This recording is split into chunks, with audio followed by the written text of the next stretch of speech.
boys are going to bring the heat today.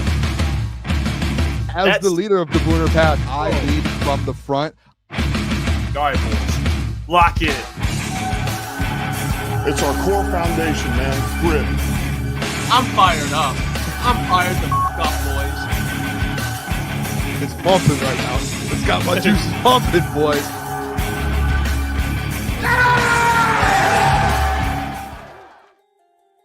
All right. Welcome. And I hope everyone can hear me. I can't hear myself in my headphones, but I hope everyone can hear me. Crunch Time Sports. It is August 20th, a Wednesday. It's the day of the doc. It's no longer Booner Week for the day. It is the day of John Macaroon, who will be joining the show later today. I appreciate everyone tuning in. Make sure you guys hit the like button, subscribe. Lots to talk about today. Phil said it best in the chat. Jeff is on vacation, solo Booner again. Jeff will be back Monday, if people were wondering. Monday, probably maybe he'll do his morning show on Monday, being that next week. It's not the NFL season, but it's essentially the end of the preseason training camp, and we have cuts next Wednesday for the Detroit Lions. And this week we actually have college football. We have some things to look forward to. So should be a fun show today. We have a lot. Obviously, everyone knows on Wednesdays we have John Macaroon, the doc, join the show. I tuned into his show earlier today. He has been going live every day, random times. So if you catch him over on the Detroit Lions on SI, or Lions on SI, you will be able to randomly catch the doc just saying the most random things in the world, which he does on our show as well. But he said he has something today for us in store. He said, Booner, you won't know if it's a lie or if it's true, but I have something for you tonight. Whether it's a take or something, I don't know what it is. I really don't, but I'm excited to hear. I hope he hops on a little bit early. He said he might hop on at 8:30 in the show. I didn't text him to confirm that, but I'm prepared for anything with the doc. I really am. But yeah, so we had the doc on the show. I'm going to go over, obviously, yesterday. We actually did not get to it, but NFL preseason power rankings, where the Lions fell with that. That's really on ESPN. There's also on there, they did the 5 teams to take a step back. I will give you guys a spoiler. The Detroit Lions are on that list. So we'll kind of talk about that a little bit. My good friend, close friend, Adam Baydoun, put out a tweet today, and I actually sent him a text about the tweet talking about it, and I said, hey, I'm going to talk about this on the show. He actually, and if he's listening right now, I don't know if he is, shout out to Adam. He actually put the tweet out originally, and there was just wrong stats in it, so I had to correct him, forced him to edit the tweet. Shout out to him. I'm just messing around. He said he accidentally tweeted it out wrong, but caught that. And we're going to actually talk about it because it has to do with the Detroit Lions and the progression coming off of not only a 15-win season, but also on top of that, one of the highest point differentials in NFL history when it comes to that, probably top 15, I believe. So he kind of went and got some examples of teams coming off that, what they look like the next year after having a season like that. So we're going to talk about that. Can we just bring this up real quick? I don't know if people noticed this. Anakin said, I thought he was banned from tweeting about it. No, I don't think so. Adam's always tweeting still, and he's always talking ball. ETN said, I miss seeing Adam in the chat. Yeah, he hasn't been in here in a little bit. MC3, Booner just wanted his own show, so he disposed of his co-host. I can't confirm. I was texting Klotz this morning in their group chat with all of the boys. When I say all the boys, Easy, all Spenny, all of those boys we were talking about. As soon as I woke up this morning at like 6:30 in the morning, I'm getting text from Klotz about how the Lions aren't going to win a Super Bowl. So I had to lock in, bear down on that, and make sure I defended the Detroit Lions versus Klotz. So Klotz is still alive. Jeff, I don't know. I haven't heard from Jeff in like 40 or 24 hours. So I have no clue what's going on. Phil, the day of the doc. Steve Lehman, Boone and Doc. Yeah, it should be a fun show. I'm pumped up.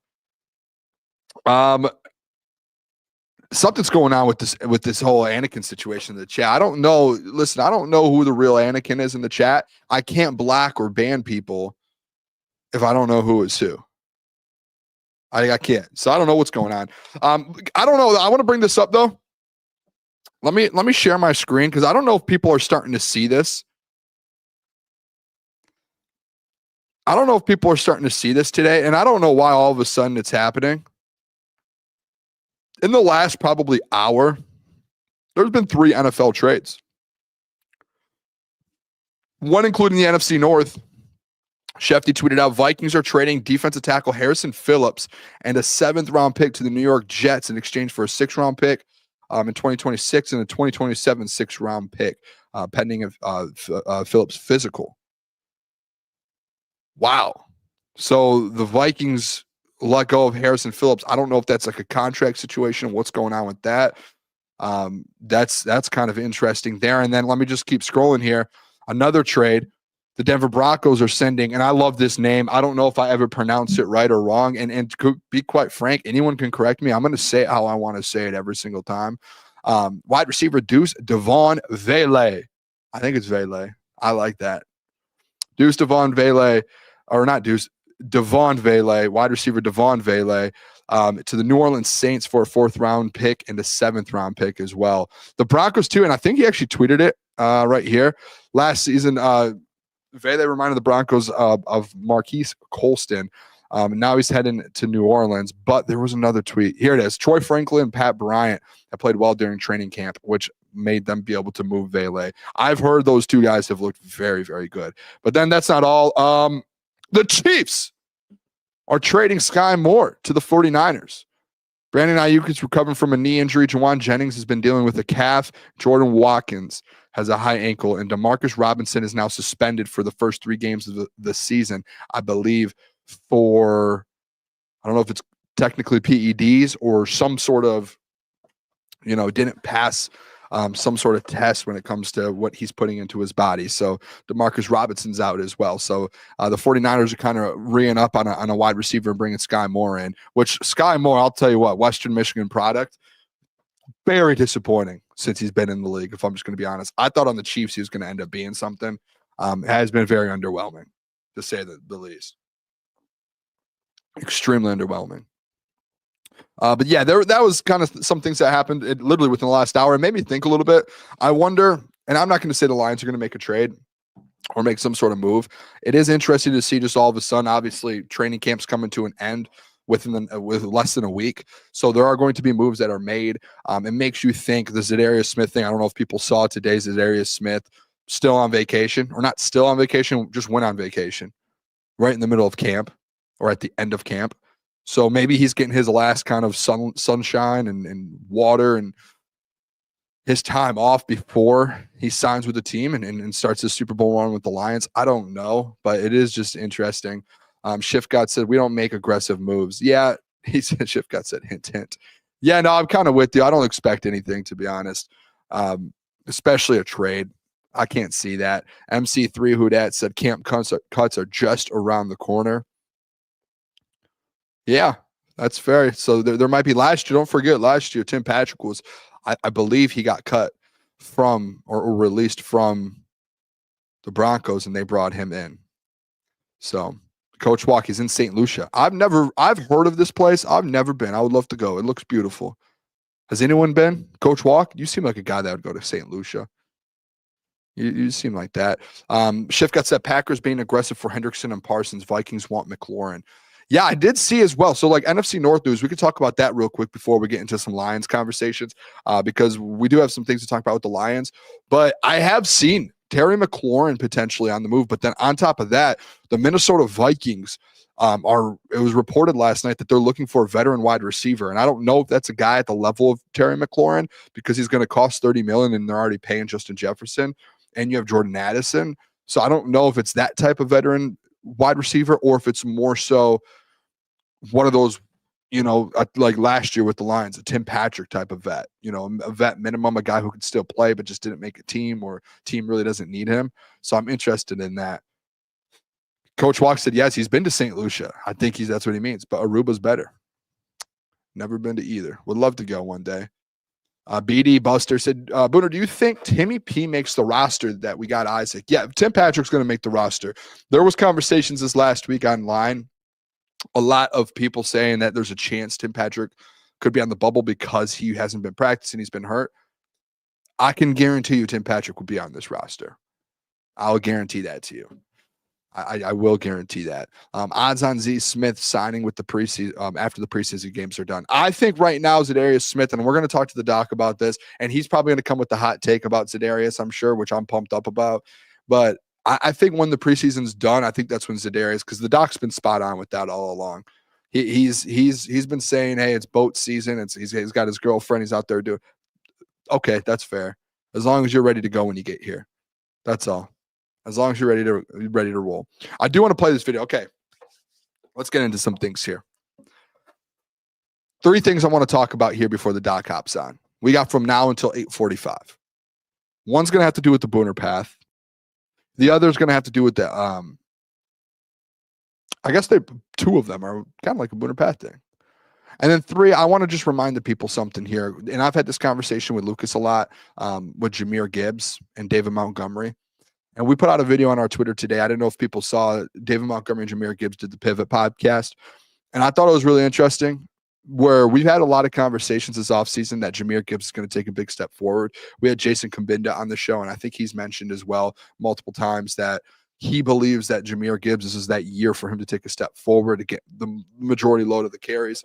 When you think about that, it turns into, 70, 75%. But the problem is, and I've been saying this all along,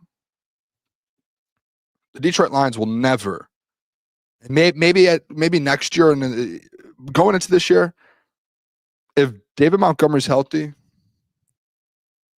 they will not be given more of a load to Jahmyr Gibbs. I've said it multiple times. And I'm going to camp tomorrow. Tomorrow they're going to be doing joint practices versus the Houston Texans. We're at joint practice last week, and the one player that stood out to me the most, it was David Montgomery. He looks incredible. He looks very good. David Montgomery does. Like he's slimmed down. He's in shape. He looks quicker. He looks faster. And I said it a million times. And when we had some of the beat writers on the show that have been in practice and have been there, brought it up to them, and they said the exact same thing. He looks like he's in the best shape of his life. He does. And I don't see a world where this team has a running back like David Montgomery, and they just frankly say, hey, we're going to take snaps away from you. I know we have Jahmyr Gibbs, and I get it too, guys. Like, Jahmyr Gibbs is the best in the league, top 3 running back.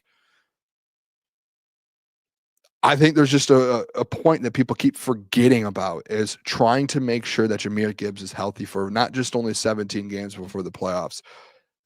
When they were on the Pivot podcast, they were actually asked, and it wasn't D-Mont, because I think it's easy for D-Mont to answer if they talk about splitting carries, because he could just be like, hey, Jahmyr can have as many as he wants. He's one of the best players in the league. But I do think when Jahmyr answers this question, I think it changes. I think it completely changes, because this is a guy who he could easily just be like, hey, I want to go on a team where I get 400 or 350 carries a year, and I can go out and get the number 1 contract in the NFL when it comes to running backs. So this is, just listen to this, and I want people a little perspective to see how these guys kind of think about, hey, these carries. Like, I'm not worried about getting 2,000 rushing yards. Like, that's where I think this whole, this locker room and everything. And I know people love to have conversations. Lukas has been pushing the narrative out there that Jahmyr Gibbs needs to get 70, 80% of the carries and touches because he's that good. These guys just don't look at it the same way. They really don't. And that's why I think this team is so good, a little selfless. Well, just listen to Jahmyr Gibbs real quick. And I want to credit here the Pivot podcast for this video as well. Between the two of you, how it works from a personal standpoint and also player. We're very selfless. I care for him like a brother. I know he feels the same way. We want to see each other succeed. I mean, we just go out there and play. I mean, whatever happens after that happens. I mean, but y'all gotta look at like Saquon, and what we have 370 touches last year. Like, y'all don't look at that. Like you're saying, a little selfish. Like, man, give me that rock 350.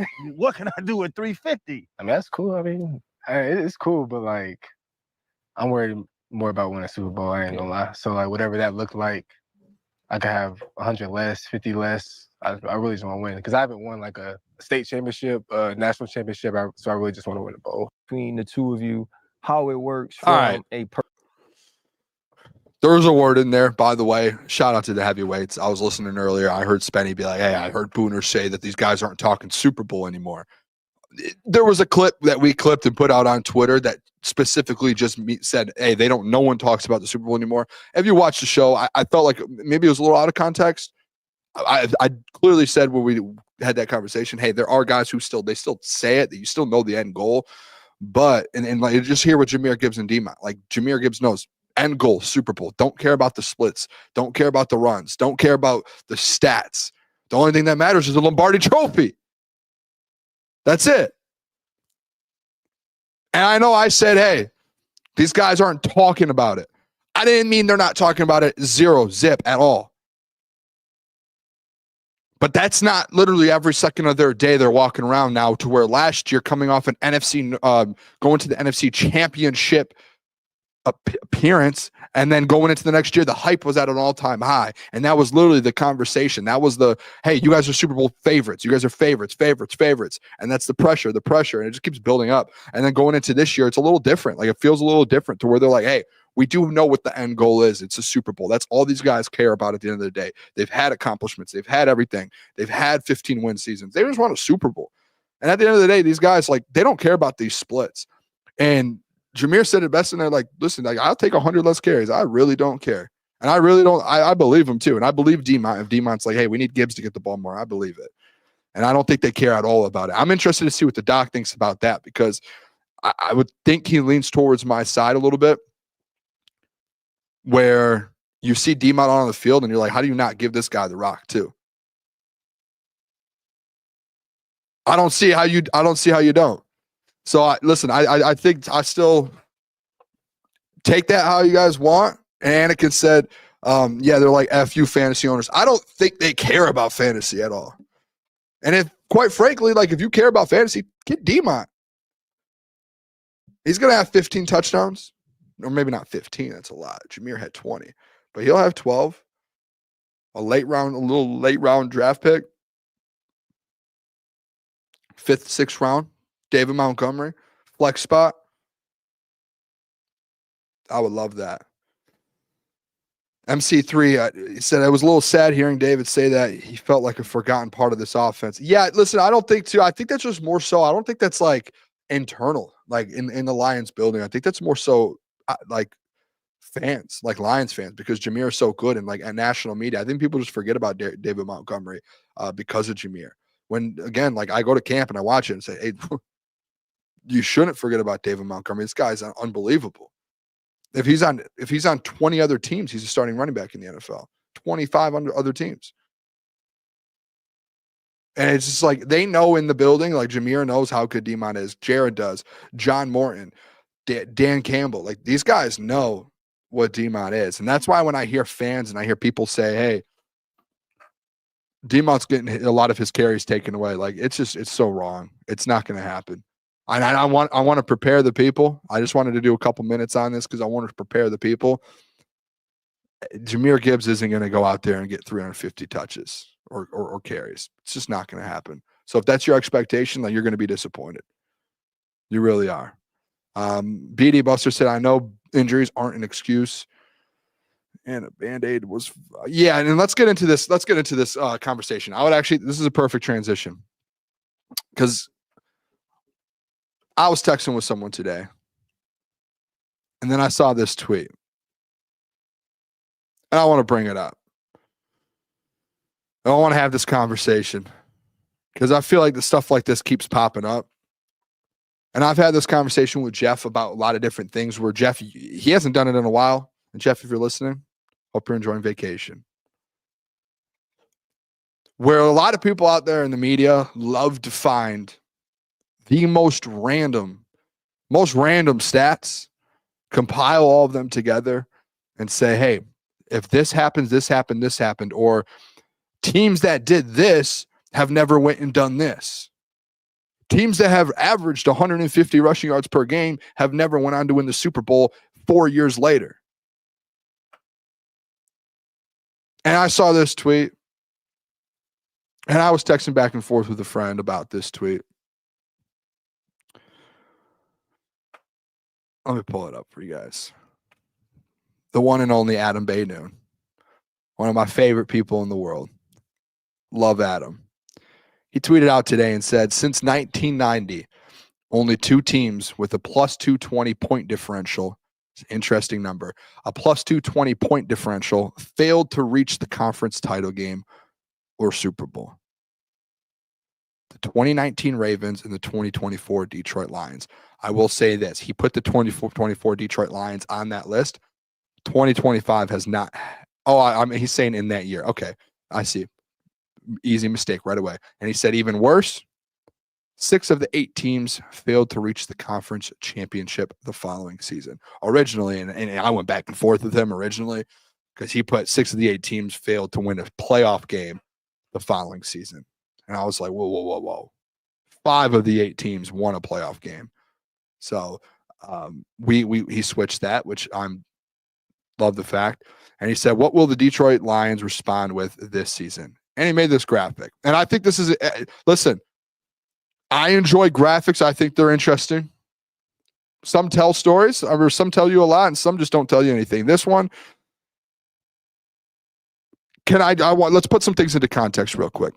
First off, when I went and looked at this, 07-01, Patriots, Tom Brady out for season, I believe. I think that's when he did his knee. 2001, when after they lost in the Super Bowl the next year, the Los Angeles Rams, at the time, the St. Louis Rams, missed the playoffs the next year. Kurt Warner hurt for the season. So those 2 teams I take out of there, and I text Adam and say, I'm taking those 2 teams completely out of there. Irrelevant. The only reason that the Lions would repeat if this situation happens would be because Jared Goff goes down, knock on wood, and you're done. It's the only way. Now, one thing I want to say, and this is where my mind goes right away, and I did the exact same thing. The 2024 Detroit Lions never won a playoff game, right? Losing the divisional round after a bye. The 2019 Baltimore Ravens lost in the divisional round, never won a playoff game. Every single one of these other teams, and I want people to see this clearly because this is where I'm like, hey, I think this Lions team is such an outlier in this list, and this is why all the time, all of these lists just like they're not the Bible. Like it's not like, hey, this is what it is. From the 2012 Patriots and down, lost in the conference championship game. That team went to a conference championship game. The next 2 went to a Super Bowl. The third one, the Rams, went to a Super Bowl and won it. The next one, a conference championship game. And the next 2, a Super Bowl. I believe in this. There are teams in the NFL when you win a Super Bowl, and I would say, and listen, I wasn't born in 91, 96. I wasn't alive then. I was 1 year old in 98. I was 2 in 99, and you could just keep going in 2001 and all that. I wasn't that old. But what I can say is, after you get to a Super Bowl, 80% of those teams always die out. The only ones in my lifetime I can remember that just didn't completely die out, obviously the Kansas City Chiefs,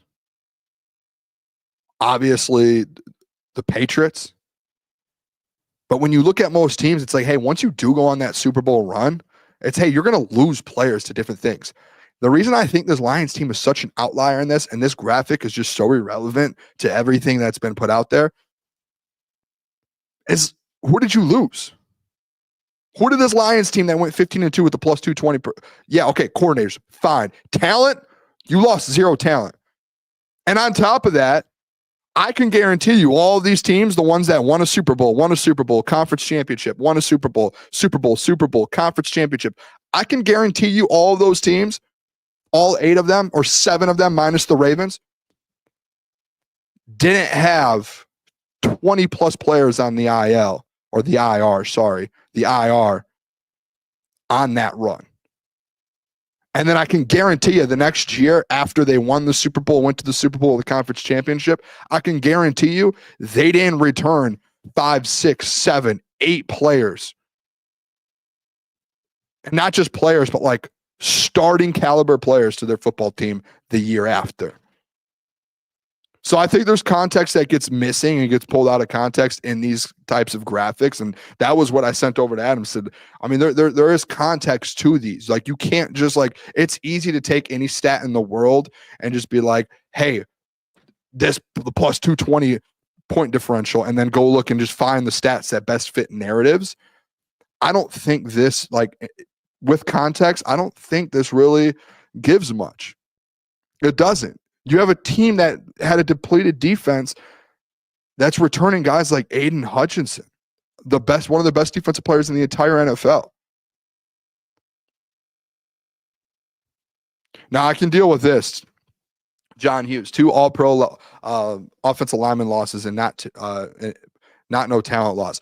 That is fine, but there has been replacements, and I know you're not going to replace a Frank Ragnow, but Christian Mahogany, Tate Ratledge, and Graham, yes, you want to see what it's going to do. You didn't just replace these guys with bums, though.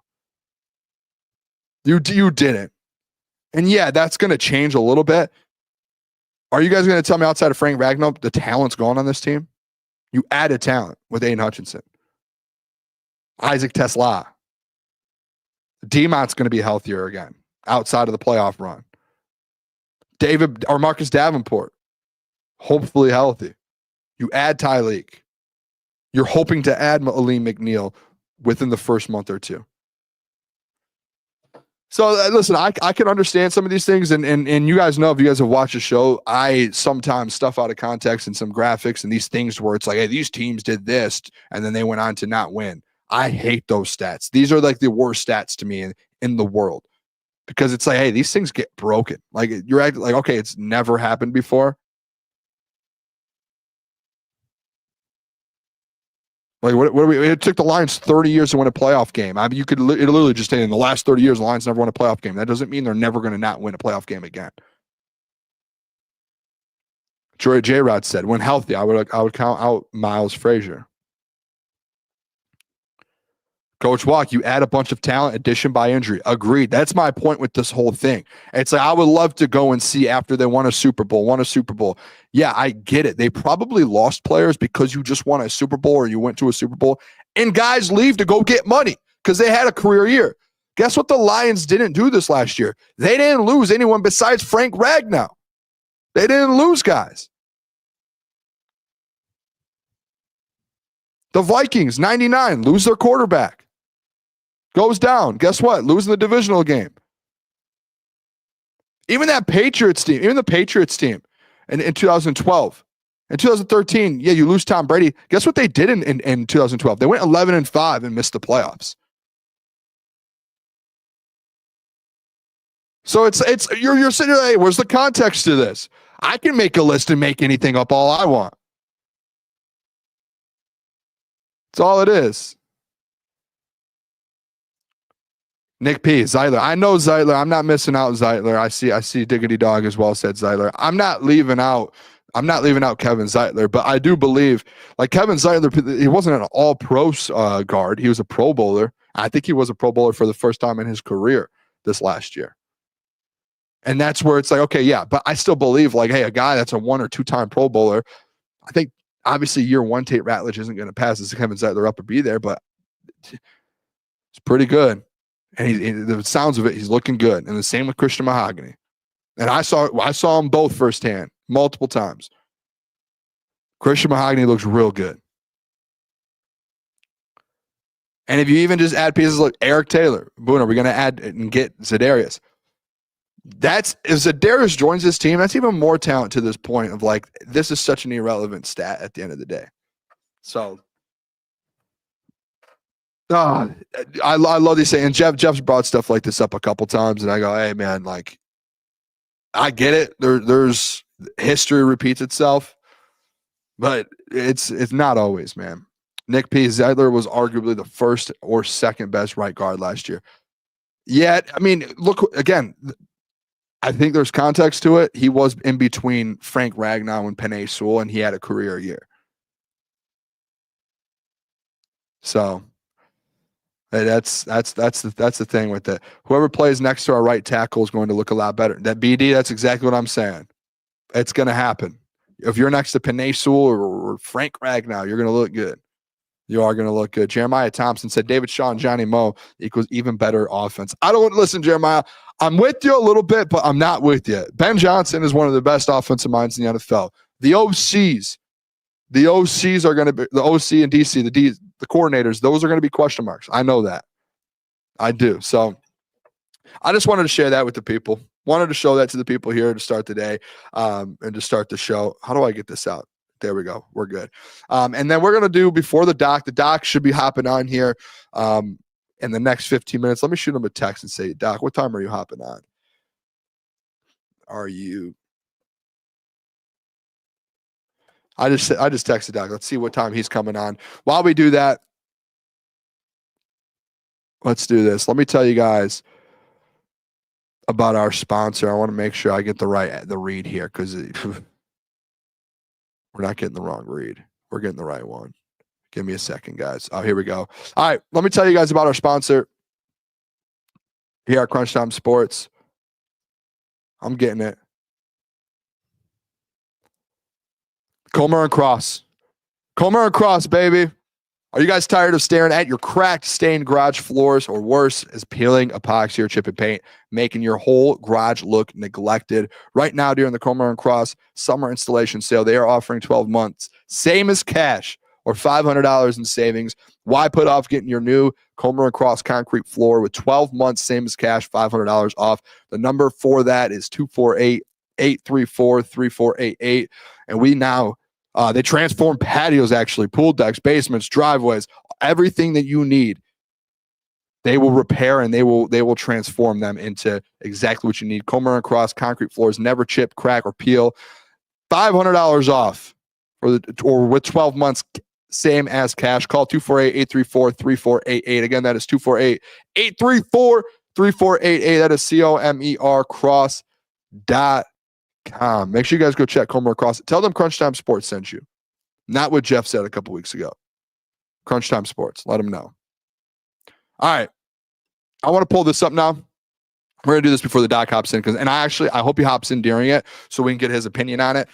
NFL ESPN, they released their power rankings for the 2024 NFL season. And the Detroit Lions. Listen, I do think they were pretty low based off of the team that they have returning.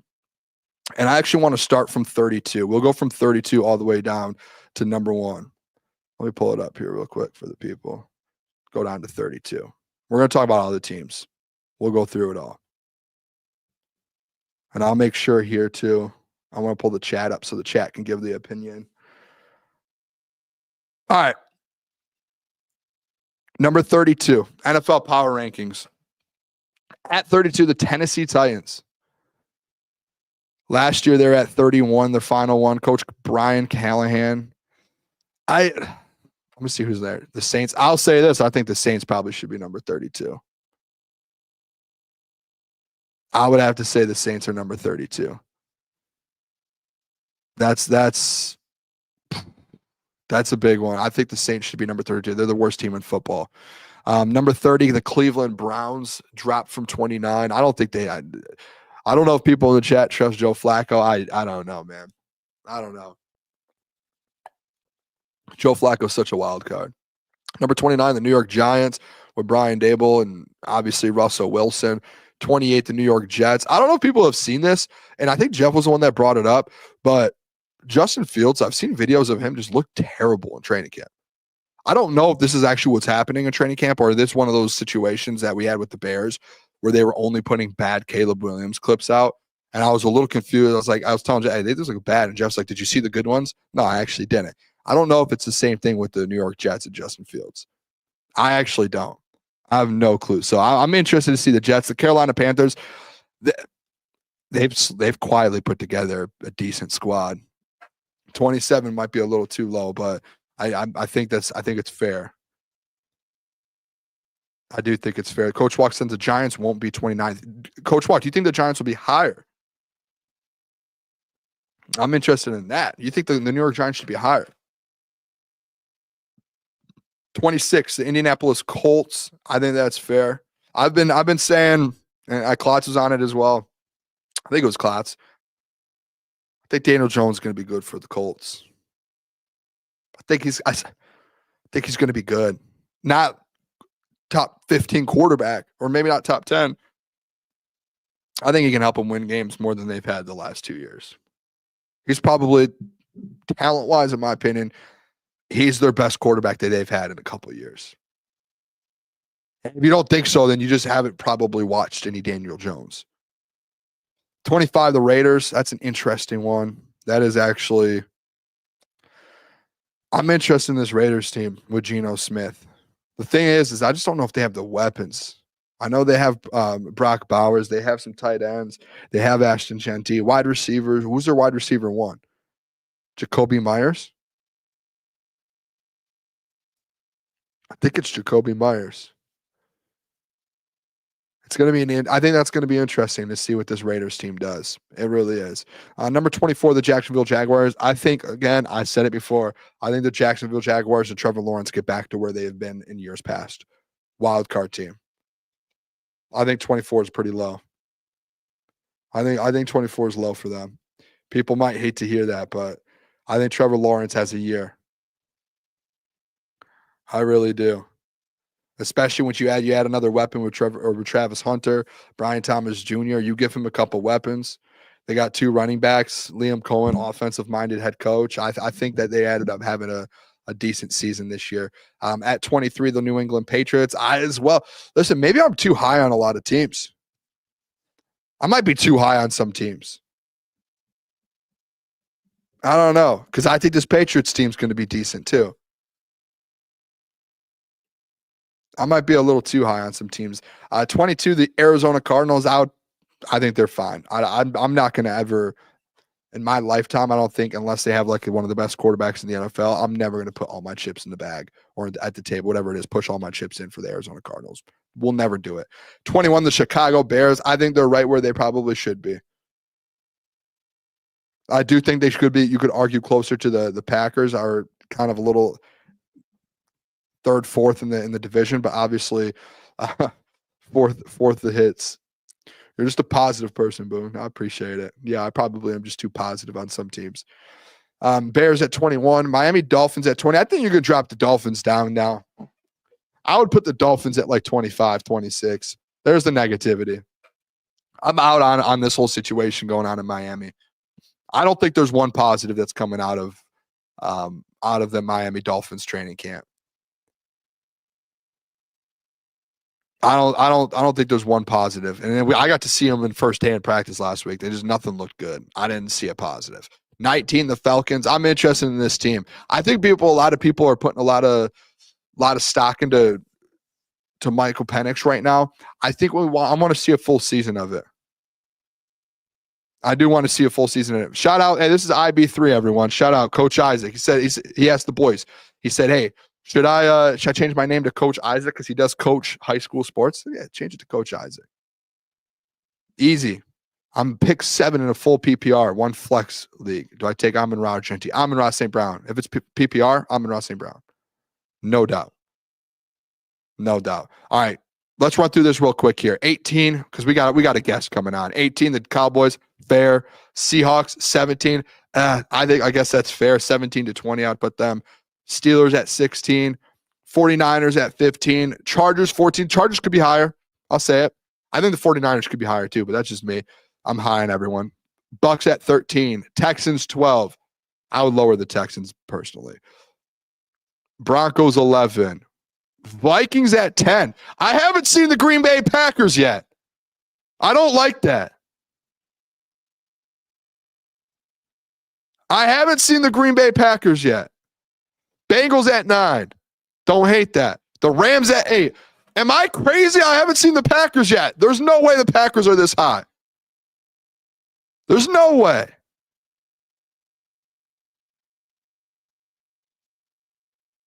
There's no way. The Packers at 7. I see the doc behind it. I see him in back screen right now. And the Packers should not be 7th in the NFL. No, there is zero chance this Packers team's top 10 in the NFL right now. This is nuts. That's insane. I want to see who wrote this article. Commanders at 6. Like, listen, these two teams should not be on the same frame. Those two teams right there should not be in the same frame. ESPN. I mean, this whole thing's voided at this point. Let's see who's at 5. Oh, so the Lions are 5 and the Packers are 6. Okay. Well, what do they say about the Lions? It appears every season is a make or break for Goff. If he doesn't lead this team to a Super Bowl, if he doesn't lead this team to a Super Bowl. He delivered an MVP caliber 2024 season, but the Lions fell short against the Washington Commanders when the Goff struggled and finished with 4 turnovers. Goff and the Lions will try to put last year's playoffs dud behind them. As the face of the team, the veteran quarterback has high expectations to keep the momentum growing. Shout out Eric Woodyard. I need to get Eric on the show. Yeah, that 5. Listen, who's above them? The Ravens, that's fair. Bills, fair. Chiefs, fair. Eagles, fair. I don't hate it. I'll say it. Right now, you could say top 5 team. If you had them below the Commanders or the Packers, I'd probably quit what I'm doing. Never do it again.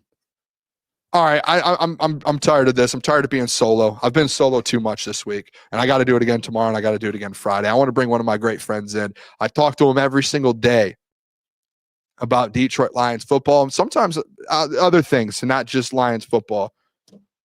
One of my favorite people, one of the best people you'll ever meet, or what I say? Yes, one of the best people you'll ever meet. The legend, Detroit Lions and SI, Sports Illustrated, John Macaroon. How do I get this guy on here? There he is. Clean. You look good, Doc. You look good. All right. You did a good job solo. Not too bad, Booner. You've done good work. I've just been rambling, Doc. I'm having a good conversation with myself, to be honest. Yeah, no doubt, man. It's fun stuff, man. I know you're all alone this week while Hefe's on his sex cruise. I think he told me he was doing, trying to get through. I was like, speed dating on a cruise? Like, you really gonna do that? He's like, yeah, he needed to.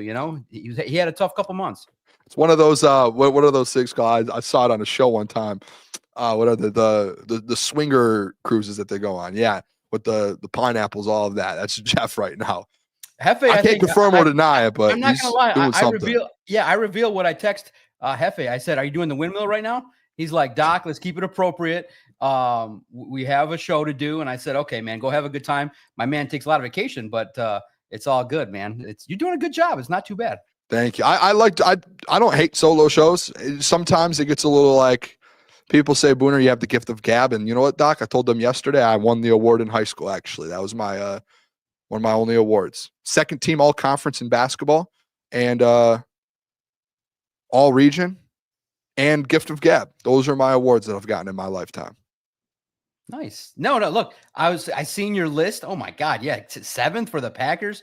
I think they're way overhyped. But look, they got Jaden Reed, Jordan Love, but I just think that they're probably maybe just outside the top 10. I think you could redo that list and keep the Packers out. Yes. I'm right there with you, Doc. I'm kind of tired of the Packers stuff. I think that you could argue Jeff and I have this, by the way, Easy said, stop shaving, Doc. You got to quit shaving. You do. And you have the hat on today, and I'm pumped up because I'm going to be in Allen Park tomorrow. So I'm excited to see you. Are you going to be all clean shaven, no hat, just clean, Doc? Yeah, it depends on the weather. If it's going to be hot, I will wear a hat. But look, man, it looks more professional. It makes me look younger. And plus, when you do these videos and you spread them all over the internet, you got to look good. You can't look like you're some homeless person. So I got to keep it a little bit more professional. And I've been liking it. And it's interesting that you men are commenting on my appearance. It's one of the things I didn't think in the media world that would be a topic of conversation. But I walked in the media room and everyone's like, oh, look at you, clean shaven. It's a good look. It keeps me looking youthful and energized doing these podcasts. John Hughes said Booner thinks Doc grows a beard overnight. I believe it. Doc is just an absolute. He's a dog, so I do believe it. All right, Doc. Let's talk some football here. First off, I don't know how early you want to get into this. You said you have something for me. I don't know if you want to do it from the jump here or if you want to do it a little bit into the show, but I'm interested in what you had to bring me. What do you have? Yeah. I sent you a DM, so now play it. You did something that Michigan fans do that is really weird. Oh, here we go. And I challenge you because, listen, I think Michigan State fans were scared because of all the gloating that Michigan fans were. But no, I'll be the hammer. I'll stand up for Spartan fans and Ohio State fans. Look at this. Play this nonsense. When Michigan's found guilty, look at this nonsense that I get to see on the internet. This is what you had in store for me? Listen, I have something to say. Play this nonsense. Oh, this is beautiful. Hold on. Let me get a full screen for the people. This is one of the greatest moments of my life. Look at this. Oh, look at this moment. Okay. You've never. Let's go, baby. National cheer. Oh. Okay. Listen, we can replay it a couple times. Yeah. Oh, look at that pop. Look at that. You've never had that, Doc. I did. You've never experienced that. I did in 2000. I did. Oh, that's 25 years ago. I did it 2 years ago, Doc. I'll play this video all day long for you if you wanted me to bring it up. Listen to that pop. You hear that pop? One more time. Let's hear the pop one more time. Let's go, baby. National champ. Oh, it's a beautiful sound. Oh, it's such a beautiful sound, Doc. Okay, so now there's such a thing as time and place. This is what Michigan fans do after being found guilty and a $30 million fine. We got the money. Yeah, you got the money. Who cares? Okay, now you ask who cares. Here's the deal. I'm a terrible lawyer. There's a lot of semantics, but in the end, I'm not going to say the championship was tainted. I will say broadly, Michigan figured out how to skirt the rules and be unethical in their endeavors over the last several years. And it's one of those deals where the investigation took place. I thought that Michigan fans said nothing was going to come of it. It was found that Connor Stalions, while working for Michigan, was on the sidelines for Central Michigan. There is probably reasonable doubt that potentially Blake Corum was an ineligible football player. So I will say this. Can I ask you one question before you go forward with that? Because you did just make a statement about Blake Corum. Now, is it proven and is it gone through the NCAA that he was ineligible yet? That has not been looked at. So you can't say it until it's done. Once it could be exactly your point. You're using a point that's just could be. I could be the greatest athlete of all time. I could be. I'm not. I could be though. But I will say this: when you look, it's easy to say that. When you look at what's happened in totality, Michigan was found to be in violation of rules. Now, the other aspect was the punishment was decided to be what it was. So to me, gloating about it is one of those deals where you should accept the fact that Michigan skirted the rules, skirted opportunities, used legalities, and figured out that, hey, you know what? They gambled that maybe we're not going to get punished. They understood that if time passed and Pete Carroll and Jim Harbaugh leaves, that we're going to have to identify how to handle this. But to gloat about it, I think is one of those deals where you should be ashamed that you're a fan of Michigan, that they would stoop to that level to win. Aren't you the guy that tells me not to tell fans how to feel? I'm telling you. Why do you tell me I have to feel ashamed? Why do I have to feel ashamed for my team going out there? I watched the game versus Washington in the national championship. I saw them versus Alabama with my own eyes without Connor Stalions. I saw them do it without cheating. They went and did it after the fact that they got called out or whatever for it. Now, if they got proven, and I'll say this, Doc, listen, if they got proven and obviously all this comes out and they got hit with $30 million, there's all these different things that came out, obviously, the no-show clause for these guys. Okay, fine. I don't think any Michigan fans denying that the NCAA potentially found something that it came out. Wouldn't say denying. And I'm not going to sit here and be like, oh, we didn't cheat. You've never heard me come out and say, hey, we didn't cheat. I don't know, Doc. The NCAA is the one that has all the information. And obviously with the fine and all of that, they obviously felt there was cause, that there was something that did happen. Connor was in Central Michigan. I don't disagree with any of that to you. But on the same side, my thought process, I told Lukas the same thing. I told Jeff the same thing. And everyone that I've talked to about this situation, I've said the same exact thing. Every single program in America, when you talk about the SEC and the Big Ten, there is some sort of going being on that gray line and edging that gray line. If not just doing that, there are programs that have cheated, that have not got caught. I can guarantee you, Doc, and whether you think so or not, there is probably a gray line or a point where Michigan State has cheated and not got caught. Same with Ohio State and Alabama and all of that. Michigan got caught. They got caught. And you're not going to catch me in a lie or something being like, they didn't. I agree.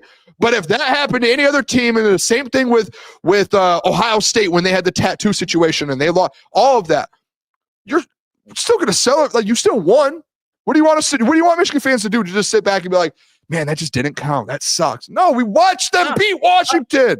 They beat Alabama. You just opened the door. You want us to feel bad? You open the door to the discussion. And to your point, absolutely, that it has been established that violations took place. There are punishments for those violations. What you do is you say, okay, let's take a step back and go, not be simple-minded and be like, wow, I support them. They cheated. Let's be all Why about it. can't you, though? You can. I'll ask this. I will ask Every this. program does it. Yes, everybody does it. And You still support Michigan State. No, based on what happened, I encourage people to do it. If that's the punishment, more teams should do it. But we're not having that conversation. I'm looking at the question you just asked, which is very valid. What should Michigan fans do? They should push back on Michigan and be like, stop being that way. Why? They won a championship. Act in a way that is ethical and moral. Why do Michigan fans have to listen to Michigan State fans of how to act? Outside of You're your the own last little fans that we were listening to on how to act.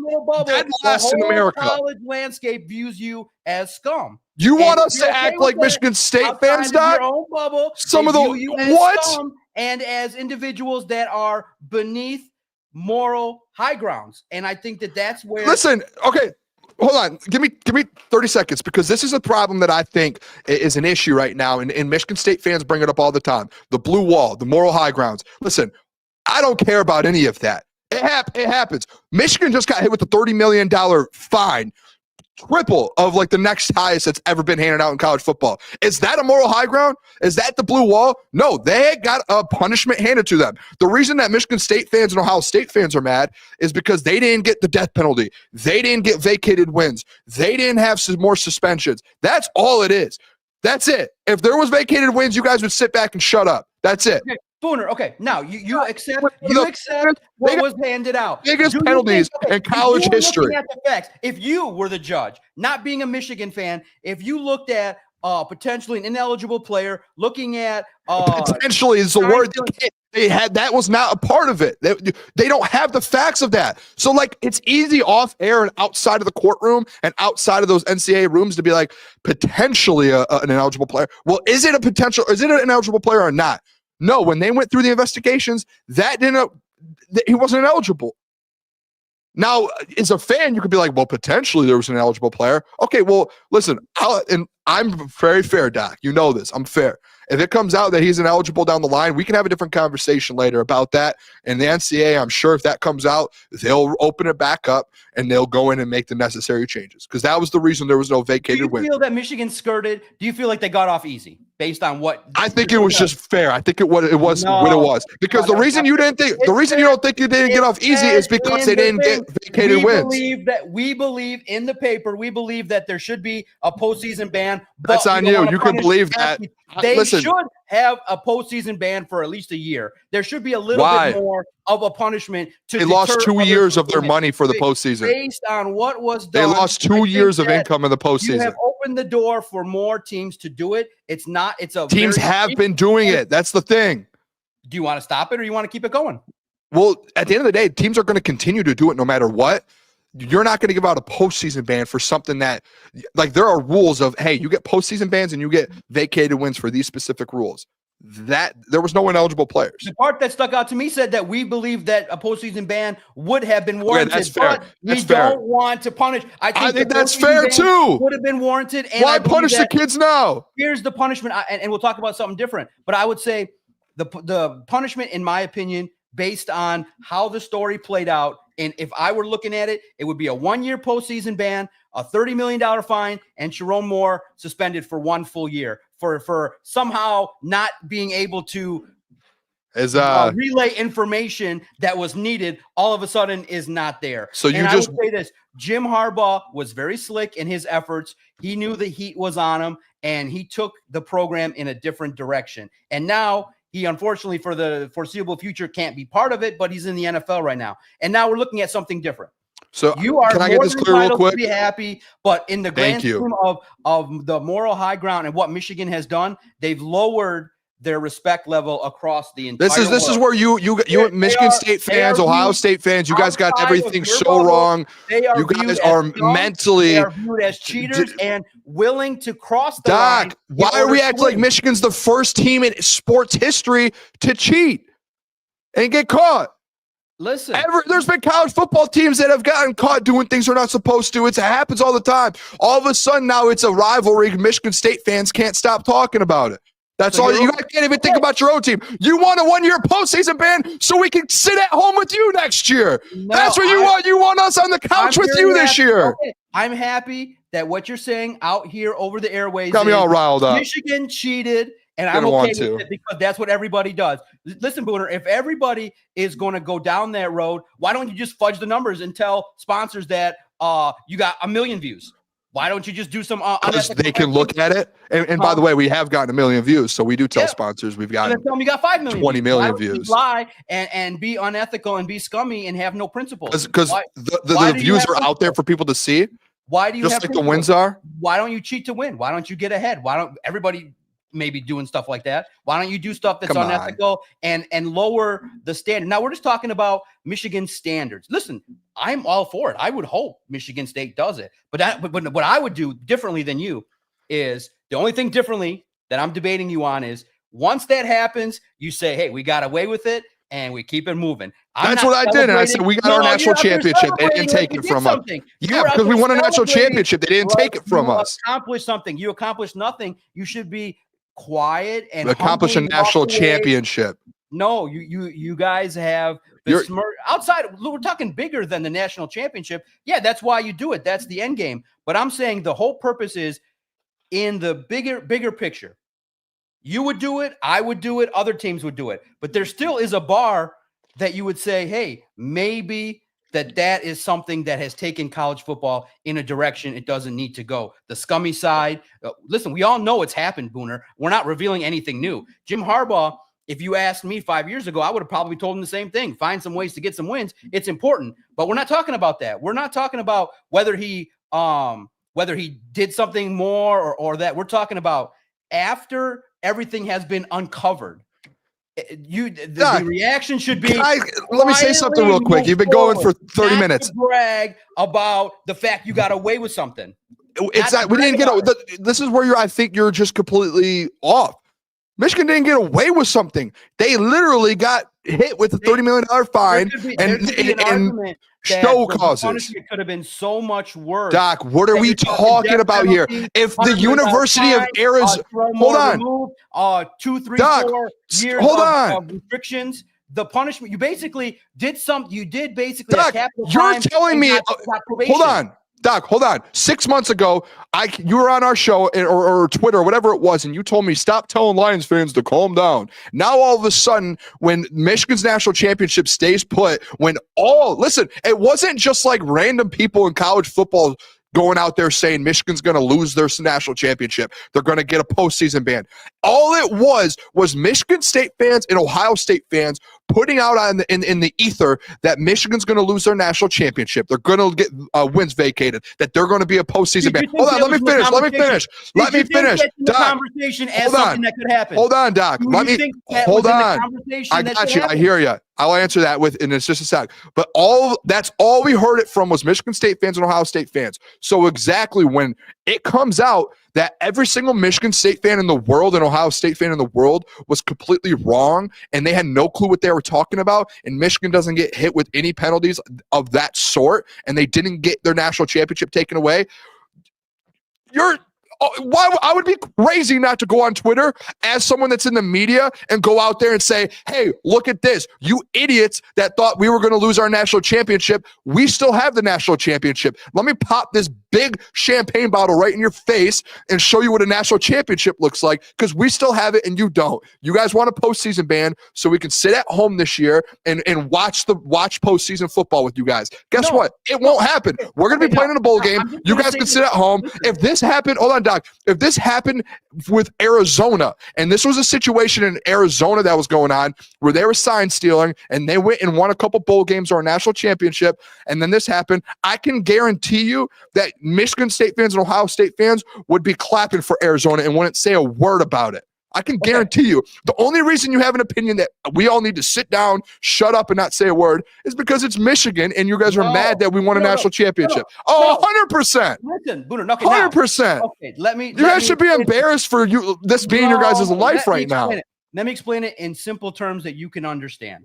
Okay, listen, I'm telling you, Michigan State should follow the same suit. They should all go do those things. What I'm saying to you is this: when you have rules per se, Okay, let's say the rule violation for stealing, and everybody knows it is, let's say, 2 years in jail. You steal, you get 2 years in jail on average. Okay, now I go in there and I steal something and I get probation and no time served. Everybody on the outside is going to go, wait a minute, what happened there? The justice was not, the punishment did not fit the crime, is what I'm saying. I feel like more should have been done to potentially identify that something was wrong and then to deter others from considering doing it in the future. Can I ask a question with that then? As we're talking, Simple Booner, question. You would root on Michigan to do it again. My humble opinion is the NCAA should have showed some backbone and should have levied. You guys would do the same thing for a national championship, and you're complaining about it. If Michigan State did it, I would say you would. Yes, you would. It's such a lie. You're only saying no because we did it. You're only saying no because we did it. Doc, that's such a lie, man. You got to levy such a lie. fines. You have to levy based on what was done. The deceit, the unethical rules, the skirting of all the things that were done over the last couple of years. So if it came out in 2000 that Tom Izzo he was cheating somehow, you would be like, we actually never won that championship? You would say it's over? I would not want the Michigan State Spartans to be affiliated. It's unbelievable. With that kind of That's such a lie. And by the way, too, I just want to comment on your example. Like, if you get caught stealing and someone gets off and the other person doesn't, like, yeah, that's how this justice system works. Sometimes people get off and get probation. Does that make it right? No, not always, but it happens. So what are we complaining about it for? If I went and did something bad right now, I would do everything and call a lawyer to be like, hey, can you help me off? And I would hope that he would. And I would hope he would do everything he can to help. This is something you can relate to. I wouldn't be like, put me in jail for 10 years. Like, no, can you please get me out of the 10 years? What are we talking about? This is something we can relate to. In my youth, something very similar happened. O.J. Simpson was guilty. He was definitely beyond a reasonable doubt with reasonable evidence guilty. A quality, high-profile defense attorney got him off, and people celebrated it. Now, 30 years later, everyone's like, well, after he passed, well, he did it. And they understand that based on the preponderance of evidence that it was wrong to kind of go down that direction. And so what happened is this is crazy. What happened is you guys did something, were found guilty, but were able to skate, and now you laugh. And so I'm not a fan of that type of bravado. I'm not laughing. We have a national championship. I celebrated it. That's the first thing that you did was celebrate because you know you got away with something, and that's all. Was OJ convicted? No, he was found not guilty. So does Michigan have a national championship? Yes. Okay. Point blank. We're done. Conversation's over. Let's talk to Detroit Lions. Yeah. That was what I'm saying is now you. Why can't we celebrate? You never want me to talk about the Michigan national championship again? You won it fair and square. But what I'm saying that's all. Clip it. Someone put it out there. You played by the rules and you used muscle to be able to fly under the radar and walk free and get probation on a punishment that should have been much, much more. And credit to Michigan, but I would not be in the manner of puffing my chest out when Michigan now is viewed across the world as a scummy university. Do you want us to back down, Doc? Listen, no, I'm never backing down. Humble, and walk away. What are we talking about? Humble. Laugh privately. You guys skirted the road. You did an OJ part 2, and you're able. This is to insane get from you, Doc. You got away with something. But I'm not sitting here trying to be proud of it. So why would I humbly walk away? You walked away from something. That's all. This is ridiculous. I think it's a ridiculous take from you. Listen, you can never again tell me to stop telling fans to calm down. You can't. Don't tell fans how to feel. That's exactly what you tried to tell you to calm down. I'm telling you that you're telling me how I should react to the team. Celebrating being walking away from a lesser punishment than what was warranted is not something that Michigan fans should do. And just what I'm saying is look outside your little bubble and realize how people view you. They view the university as a unethical, scummy program that is now with the likes of Pete Carroll, SMU, cheaters. That's the conversation that's being had outside. It's an That's outside. fine. We still have a national championship, and nothing will change it. Which I know that's all you guys care about. Parade it around. I hope you look outside of Ann Arbor. Michigan is being dragged through the mud. No, it's just in East Lansing and in Columbus. That's it. You guys are in your bubble in East Lansing and Columbus, and that's where it is. Because I've seen a lot of different national media talk about it and be like, hey, it's time to get over this. Michigan won the national championship. They just got punished for what they did before it, and it happened. So I think it's fair. I think in your bubble, in your guys' bubble in East Lansing, it's all you guys think about. You guys no longer think about winning football games. You guys think about how can we talk about Michigan on a daily basis, which is fair. I would too if my quarterback was Aiden Childs. Okay, so I'll ask you this. And it's very good. I saw it in the chat. If it was discovered that Dan Campbell was looking at film privately and cheating, that's and my head coach. That's my head coach. That's my head coach. I would hope they don't. I would hope if they did that they didn't get caught. I would not. Yeah, I'm sure there's cheating in the NFL, and I'm sure that at some point a team's going to get caught. And so now we set the record straight. Booner would be all for Dan Campbell illegally videoing the other side, and I'm more of the opinion that hope you don't get caught. I would not be trying to do that. I honestly, and I will say this too, like, and I know this is going to be a big topic, and people are going to hate this too. Like, I don't care about the style, and I know this is easy coming from Michigan. I've been a part of college athletics, like. Obviously, sign stealing, if you're going around like at a different level, okay, like I'm fine with it. It should be legal, in my opinion. And I know it's easy to say that after the fact of all this. I still think it should be legal. Like I had a file at SVSU for basketball of signs with different teams in the GLIAC and different teams in the region that we had year after year, and we would share with other teams around the conference. Booner, it's great. You know what you say? You're the kind of person, and the funniest argument I see online is they say, well, the rule is stupid. The rule is the rule. And I agree. I agree with that. I'm just saying my caveat to it. I am just saying I like I don't care about the rule. I'm of the opinion, like I said, Michigan got away with one. Congratulations. It's slick. It's what's been done. But like I said, Michigan's not the leaders in best. They're just like everybody else. And they went to stoop to be able to win, to get favor from the university and to get what they needed to accomplish. Saying they're not the leaders of best has nothing to do with this whole conversation. And said, "Hey, this is how I know you just are saying stuff now. You need to be of a moral high ground. If you cheat, you're a cheater." And he portrayed himself publicly as an upstanding moral person. So what I'm upset about is the hypocrisy of trying to portray yourself as something that's not what you are. Michigan is just like everybody else. They try to cheat to win. They try to do what they got, but don't act like you're some moral higher ground that people should respect. Can I ask you a quick, just last question to end this? That's something that I think the university now, I think on the academic side, is now really embarrassed about what the. You can't say any of this. What you're saying. Can I ask you one last question? I would like you to answer this question truthfully. Okay. And then we'll move on. After this, we're done. Where'd you graduate from college?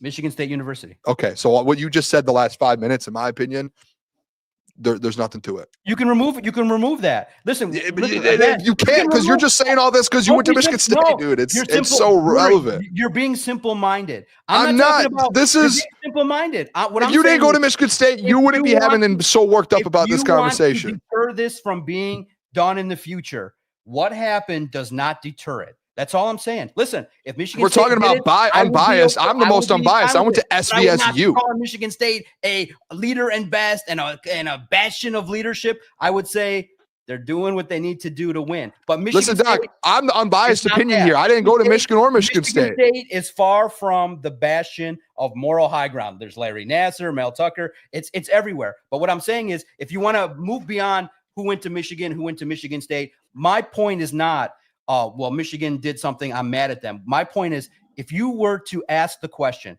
how do you stop this from happening? What would your answer be? It wouldn't be probably one of the biggest punishments. It would be NCAA drop the ball on leveling the hammer on Michigan. That's just what happened. That's fair. All. We can. So that's all I'm saying. And that's all I wanted to say was that to celebrate walking out of a guilty situation, knowing that the punishment did not fit the crime, is something that I think people look at Michigan and go, that's why Michigan is viewed as a scummy place with scummy people. So is Michigan State. So I think to each his own. It's all the same. It is the same. Yeah, But I think everywhere has scum to it. At this point in time, the case was on Michigan, and so what guilty people do is they point their finger outwardly. They go, why are you pointing your finger all of a sudden? I'm pointing the finger at the case, at the Michigan case. Are you guilty then? Because you're pointing your finger at us. I'm pointing the finger at Michigan, and I'm saying look inwardly, because guilty people point outwardly. Look inwardly to your program and why viewed as scummy, and then people will look at, okay, what we did definitely hurt the integrity of the University of Michigan at its current form. All right, Doc, we're done with this. We're past this topic. A lot of people are saying move on from the topic. I enjoyed it a little bit. I said because yesterday. They know the Doc is right, and they're getting. You're not. I actually saw. I think you beat me last time. I'll say you got the 10-8. Celebrate this. Need to really look at what really happened. You got a jaywalking ticket for a capital crime here. Okay. Hey, it happens all the time in the real world. So welcome to the real world, Doc. It's good that you can actually see the light now. But I'll say this.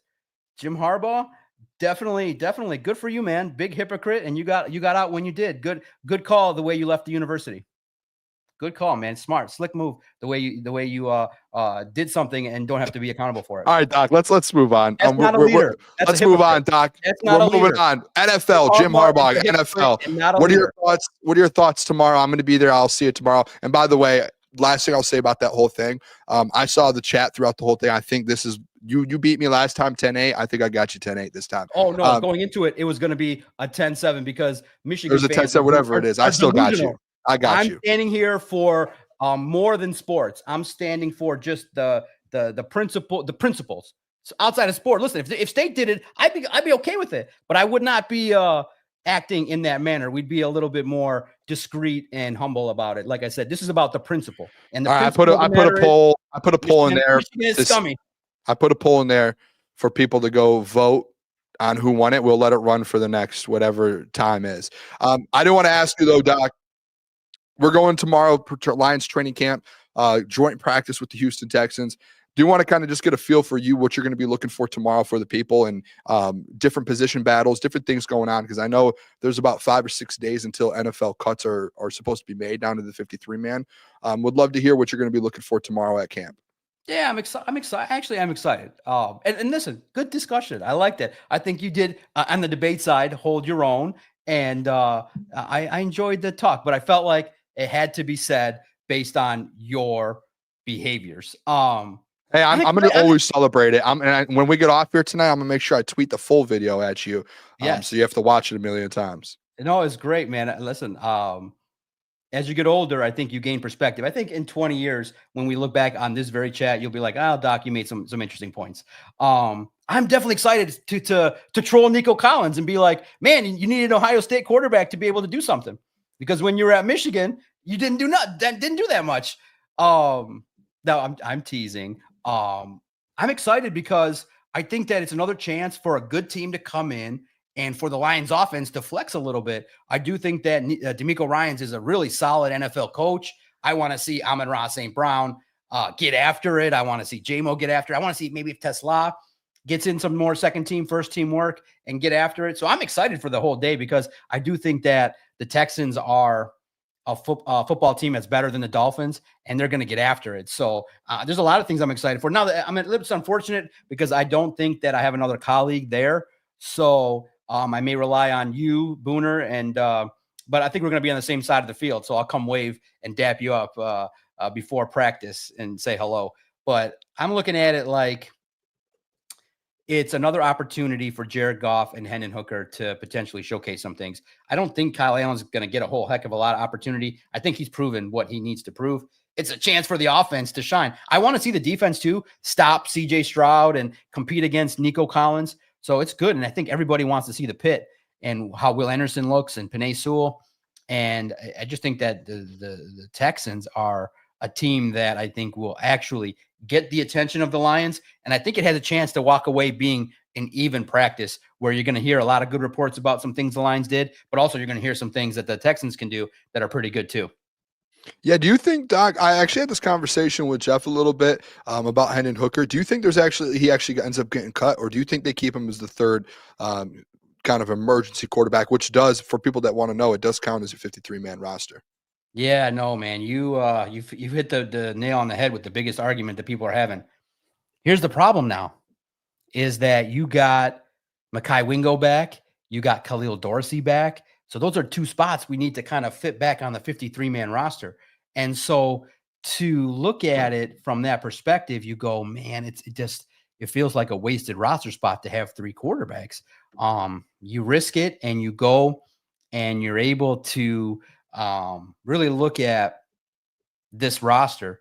I think they need depth in other areas. Am I right? I think that keeping 3 quarterbacks, I know the whole emergency quarterback situation, you're fearful that you expose Hendon Hooker to waivers, someone might take him, but I'm okay with it. I think that I'm going to have in my 53, I think that it would be a waste of a roster spot knowing that you need Mekhi Wingo back because most people had him on PUP. He potentially is going to be available throughout the first month of the season. So, and then also too, you got 2 guys battling Jackson Meeks and Dominic Lovett. You got to make room. Yeah. So I just feel like keeping Hendon Hooker is going to be tough. It's going to be tough, but a lot of people are saying that Brad Holmes is going to hold on tight. Man, I just feel like you're not making the best 53-man football team coming out of the gate if you leave Hendon Hooker in. Yeah. Do you think as well, like, because these cuts, they are going to come close. We actually did our 53-man roster breakdown a couple days ago. And when we did it, we realized, like, hey, there are only like 4 or 5 spots that are available for some of these guys. And one of the biggest rooms, I think that there's going to be a battle over the next 5 or 6 days. And I pulled up on Monday a comparison of yours and as well, I think it was part of Detroit's 53-man roster, just to kind of get a feel of what other people are thinking. They had 7 wide receivers. I believe you guys had 6 on SI. Do you still think that's going to be 6? And if you do think that, because I'm with you on that, I think it's going to be 6. I originally was at 5 until Jackson Meeks kind of started going off on Saturday, and that changes a lot. Do you think it still is 6? And who, if it is it Jackson Meeks? Is it Dominic Lovett? What do you think happens there? Man, right? That's the toughest battle is Jackson Meeks or Dominic Lovett. Both have been doing well in special teams. I feel like Meeks does a little bit better offensively. It's a tough call, man. Lovett has special teams value. I think that this game is going to be maybe a bigger vote. I mean, Dan Campbell said that last weekend on Sunday after the Dolphins game, they had a long meeting about Jackson Meeks. And the reason why is he's making plays. He also is, a little bit of a tie with Darius Smith.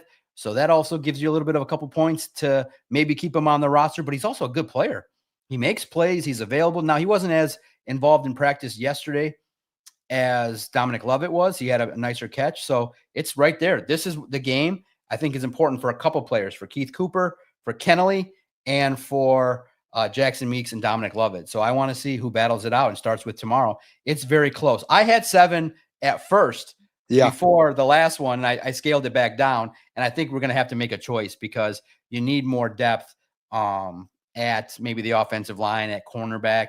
So maybe at safety. So I'm going to pick one, and what's going to be the determining factor is who plays better in this final preseason game. That will be my determining factor right now. Meeks is ever so close, has an edge over Lovett, but it could be something that Lovett could get after it with a good week this week. But right now, Jackson Meeks is a baller. He is, and he also got the 200. He got the 200K. So I think he could do some things.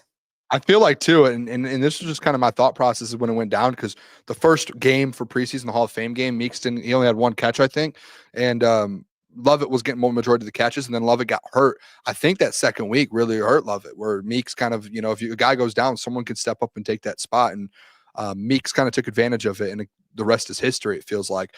Something else I do want to bring up, because I was reading an article on your website. Vito actually did an article about 5 surprise cuts.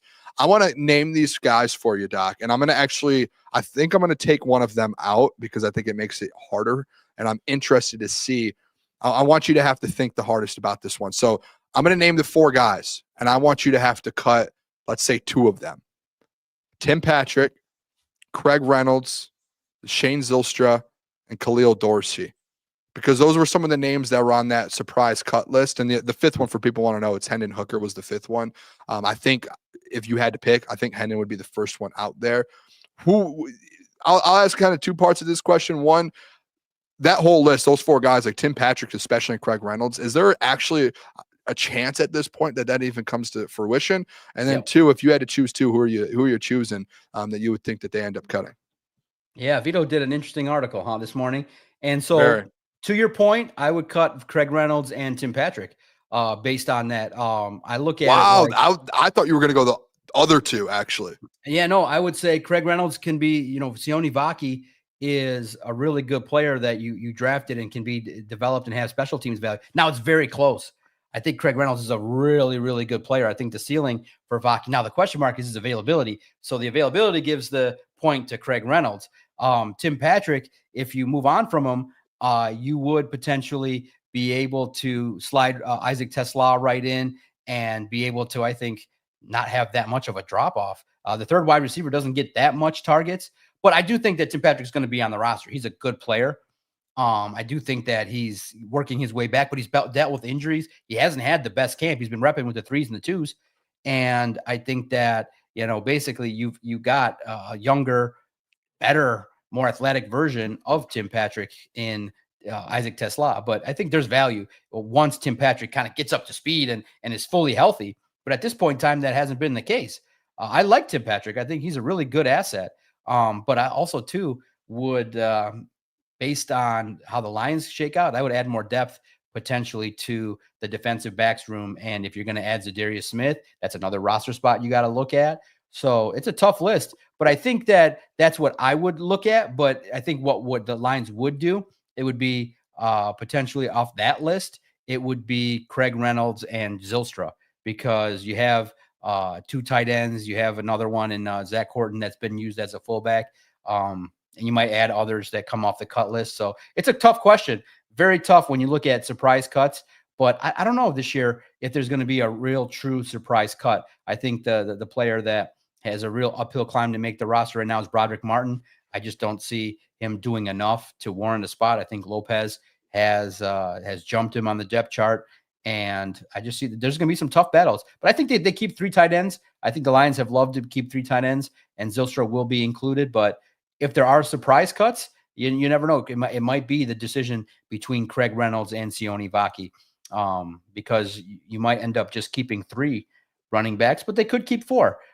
So those are the fine decisions, because if you keep 4 running backs, you might have to skimp out on a defensive lineman or a reserve offensive lineman. And I'm more of a guy that leans towards keeping more players in the trenches.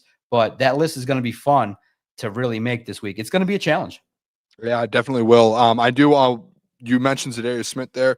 Where do you stand on this Zadarius Smith stuff? Obviously, the picture came out today. He's on vacation still. Do you think that there's still a chance, or is that just, hey, there's just, at this point, it would just be kind of a cherry on top if somehow, some way he was still on this roster or gets on this roster? Yeah, it was weird the way my algorithm went this last time. I definitely saw when they broke up. I did not hear a whole heck of a lot when they got back together. It was like 1,000 messages about them breaking up, and then like 5 that they got back together.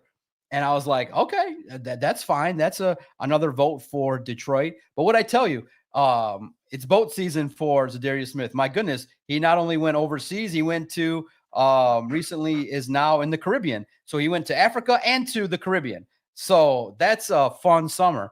And so I don't think he wants to come back. I did an interview last week, and someone said they thought he'd be in camp this week. I said, I would be surprised by that. There's more vacation time that Zadarius and Hefe and everybody wants to take. I think his vacation ends right around the time of, let's say, Tuesday, when the cuts are made and there's no more practices to be had.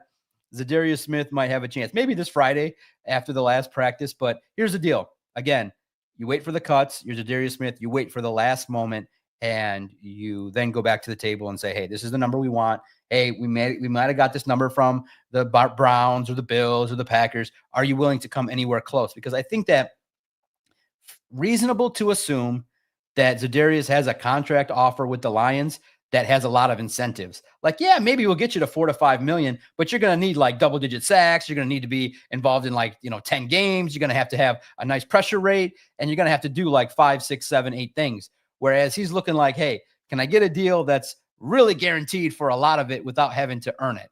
And so I think that if that's out there, he might end up back in the league, but not in Detroit. But man, the X factor is Meeks. If Meeks makes the team on Tuesday, he lobs that call. Hey, Unc, it's time to come back home, and it might supercharge that motivation. So it's all really, I think, going to start to kick off when the cuts are made. Next Tuesday, Booner is wild for me, man. We got to basically live on the computer from 9 a.m. until the cuts start. And it's a long day, but a fun day, because next week on Tuesday by 4 or 5 o'clock, we know who the 53-man roster is. And that's a fun time, because then we can talk about really who the Detroit Lions football team really is. Yeah, I'm excited actually to have that conversation. I'm pumped up next Tuesday, and then Wednesday we have you on the show. So we're going to really have a good breakdown on that. Something else that came out this week that I think is interesting. I think it's kind of in my opinion, a kind of a two-part thing here. First off, Brad Holmes was on the Kay Adams show and talked about the whole F them picks things, got asked about that and kind of replied to that. But then at the same time, a couple days later, the trade rumors of the Trey Hendrickson stuff, well, that happened right before. But then a couple days later, Valenti comes out and says, I would give up Brian Branch. I would give up any of these guys besides Penei Sewell to go get a Trey Hendrickson. What are your thoughts on that? I've been actually waiting to ask you this question because, one, I did the show this week and I said, like, that was the first time I think since I've been covering the Lions that I've ever actually heard Brad Holmes say agree with the F them picks and the window. He has never actually said or confronted about the window, and he actually was like, yeah, there is a window. He always goes long term. So I thought that was interesting. I know you're a big guy on that, Doc, and then as well with the Valenti stuff. Like, personally, I probably wouldn't give up a guy like Brian Branch to handcuff myself with a contract of a Trey Hendrickson and a Hutch.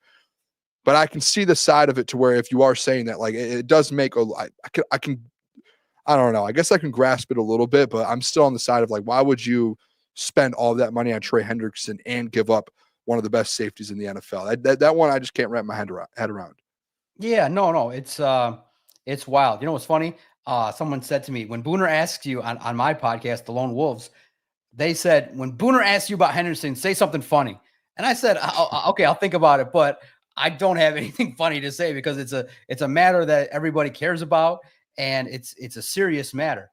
Now, what Valenti's saying is get Hendrickson at all costs. Even, you have to give up something. I'm not willing to do that. I just think that it's a reasonable idea that you, in order to get Hendrickson, you sacrifice and you say, hey, could Kennelly step in and fill 30% of Brian Branch? I just don't think you got that.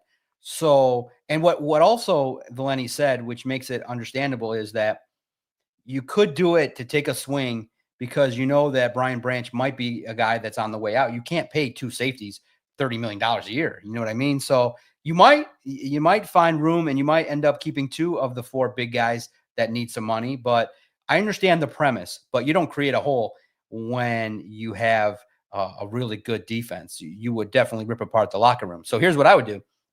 I definitely want Trey Hendrickson. I want him on the team. I would give up a first-round pick, a fourth, a first, and a third. I would just focus on picks. Like, I know that they're asking for a second. I would just say, hey, you need a first-rounder, take it, and let's go. And it's one of those deals where I'm not so certain that Hendrickson's getting this extension if he wants out. Yeah. Like, the Bengals boned him, man. He should be mad and never want to go back there because he's been put in a spot where a lot of teams are not going to extend him at this point. Who's going to sign him when they got so many players on rosters right now and then give him the extension? That's the part that I feel like if he's all about competition and wants to win a ring, you say, hey, you get on his phone with his agent and you're Brad Holmes. You say, hey, you get a ring here and you cash in next year somewhere else. But it's one of those deals. It's all about the dollars and cents. He wants to maximize it. But to me, I'm all about sacrificing picks because you've seen now, Booner, just look at the 2023 draft that Brad Holmes had. The top four picks, arguably the four best picks he may ever make. But then the next four picks might be the worst four picks when you get Antoine Green and Broderick Martin and Hendon Hooker. And, you look at it and you go, my goodness, those four picks, two of them might not be on the team next week. So I'm a little bit concerned. Draft picks are tough. There's no guarantee. And I'm just one of those people that are like, man, if you have a chance to get a proven player, what's outside of, knowing if the hang up is the big extension and he will never come to a team without it and he's going to be disgruntled, but he's got a tie to Dan Campbell. So it's just really tough, but I would sacrifice it for Hendrickson. He's a good player. You make Aiden Hutchinson better. You take a chance, you take a swing. And that people say, well, let's not go all in. but let's upgrade the team. Hendrickson puts then Davenport in a reserve role, and now you got two guys that potentially could get after it. You makes the football team better. I don't see how it makes them worse. So I don't know how people would say, man, adding Hendrickson is a drawback, because you have a big, huge opportunity this year. If you add Hendrickson, when you pull up that power rankings next week, the Lions will be at 1 or 2, and they'll be a Super Bowl favorite. So for people that are like, that go online and make videos and are like, adding Hendrickson is just out of the question, we would maybe win a Super Bowl and then stink for the next 4 years. No, they wouldn't. If they swung this year, I would give Brad Holmes his props. If it doesn't work out, okay, you regroup next year. Maybe it's a down year. But then just based on how Brad Holmes can maneuver, I feel comfortable that, he's around higher than average than most GMs at picking players. So I don't think that if Brad Holmes stays in Detroit, you're going to have a lull period for 5-6 years. You might have a 1 or 2 year dip, but then you get right back up and you get free agents and draft picks and you get the quarterback. I feel like Brad Holmes knows football and there's a system in place. So it's plug and play. So get as many good players as possible. I'm all for Hendrickson. I'm praying that they get an opportunity, that it falls in line, because you bookend Hutchinson and Trey Hendrickson, and the quarterbacks in the NFC North are going to be panicked forever. Yeah, I think you're spot on. It is. But listen, my thought process yesterday with Doc was just more so. I look at it as a package deal. If you bring Trey Hendrickson in, you're giving him the $40 million. It has to happen. And because he wants a deal. That's the reason this whole thing's happening. So it's like, would you rather pay $40 million, or would you rather, let's say, get Za'Darius and keep Brian Branch and be free of that $40 million? I would pick the package of being free of the 40, paying Za'Darius, let's just give him 10, just so instead of having to pay a Trey 40, give him a little extra and keep Brian Branch, and you don't have to move on from one of the best players. You don't need that much. A little extra will be $6 million. He'll be happy. Don't worry. You don't have to overpay. You don't have Whatever to overpay. It would be. Smith. You don't have to overpay. Just take out the incentive part. Just give him a lot of guaranteed money. Yeah. He'll be happy. And so, I think that's a fair compromise. But Booner, I'm looking at the move that gives you the closer chance. Like Za'Darius, okay, but there's still a question mark. He's above, he's older than Trey Hendrickson, and Hendrickson's coming off of 2 years pure talent of 17.5 sacks. I think this year is another one of those years where both Aiden and Trey Hendrickson could both get 17 sacks. So I just feel like that puts your defensive line in such a much better place. It makes Terry Arnold better, makes DJ Reed better. It puts your defense, I think, in top 5 status. And I think that if they all stay healthy with that offense, I would be inclined to say that team with Trey Hendrickson is a Super Bowl favorite from week 1 all the way until the playoffs. And they could win 13 games with that schedule. Hey, that's a lot of money, Doc. But I wouldn't give him the extension. I'm not giving him I don't think he would agree. I know it's hard, but I just don't think it's at that point. I don't think it's feasible. I don't think he would. Booner, would you do Jack Campbell? No, I wouldn't. I wouldn't give up any of them. I just think because I'm with you. And I actually have said this multiple times. The same with Micah and Trey. If they didn't want the extension, and you could trade someone away and you bring them in, you're going to have a chance to win a Super Bowl. You know what I mean? That the defense changes. But I think the caveat of it all, and this is where people who have this conversation, it's don't forget the reason this is happening is because they want to get paid, and they will get paid. And that's the reason they're going to get traded, is because they're going to trade them to a team that will pay them. So that's why I think these conversations with Valeni being it's not you're going to do it. You would do it tomorrow. Okay, Valeni, are you signing that $40 million contract too? Let's not forget about that. So that's where I think people veer off, and you can have all these big takes, but let's have them a little more realistic, in my opinion. I just sticking with the edge too. Is there an update on Ahmed Hassanin? I know he had put up the Instagram post saying not needing surgery, but it's going to take time. With that not needing surgery, have you heard anything in the grapevines that with no surgery, is that something he can get back this year? Or do you still feel like that they're going to throw him on the IR and let him sit for the year, get healthy, kind of develop, and then get back next season? Yeah, no doubt. And I got a question for you too. It just kind of lends to our previous talk, but it's interesting in regards to the Lions and their roster and things like that. But you look at it and you say, him saying he doesn't need surgery gives more confidence. It's going to depending on the severity of the tear, to what grade it is and to what area it is. But it's good news. It's one of those deals where him not requiring surgery gives him more of a chance that he could be around this year. And I think the one aspect too that gives more confidence is each day that he's not put on IR by the Lions gives you more confidence. I think what's going to happen is the odds-on favorite of the move that's going to happen is the roster cuts will take place, and then he'll be put on IR, which means that he could just have to miss the first 4 games and then that's fair. Reevaluate. So if he gets put on IR right now, his season's done. So the fact that didn't happen gives a lot more confidence. Dan Campbell would have said when I asked Dan Campbell when he announced the news about Ahmed, I said, does it give you a chance? Does he have a chance to come back this year? And Dan said, I can't really answer that. I don't know. So that means they were still talking about it. And then Ahmed released the information. So that stuff was still being discussed. They knew the severity of the injury, and now they know that potentially he can heal. So I'm fully confident he can come back, but I don't think he's going to have as much impact. He's going to miss the first, at least probably month of the season. He's got to come back and acclimate. And so by that point, I think that it's going to be something where you have to hope that in the second half of the year, he can get after it. But it's all about how he heals and when he comes back, how much force he can take. That hit was nasty, man. That offensive lineman pinned him to the ground, and we should be all thankful that it wasn't an injury that required a complete surgery. Yeah. So just to kind of confirm then, he's going to essentially, if they want to keep him back for the season is in that 4 games, he would make the 53 man and then IR. So as soon as he gets thrown on the IR and that's doesn't count on the 53. That's great. When you put someone on IR, he's on the team, but you have another spot. So that has to happen. When will that happen though? Like, will someone get Tuesday. Okay, that's good to know then. I didn't know if that's great to know. Okay, so that's a big time. Yeah, it's good because that's, from my understanding, I know it's complicated and stuff like that, but players on IR do not count on your 53-man roster, and you can still have another spot because what happens is when he comes off, then somebody else typically gets cut. That's kind of how it's always been. So he gets put on IR post 53-man though, so he can get those 4 games. Right, I just want to right. Because the timing is if anybody's put on reserve injured in training camp, their season's done. Like Dan Jackson and some of the others that you saw this year, they got put on during training camp. If it happens after, then you have a chance to just miss the first 4 games. Okay. It goes back to how it was. It's good to know. I know when it changed, people always got scared when they heard IR after training camp. They said, oh, the season's done. No, some of the guys that go on IR after training camp, it's just 4 games. Yeah, that was something. And I know after that, at least last year, we all learned a lot about the IR. When you get put on it a second time, then it's for the season. It's new IR. Yes, it's new IR too. So there are different rules to it, and especially too, like with training camp, we see it all the time.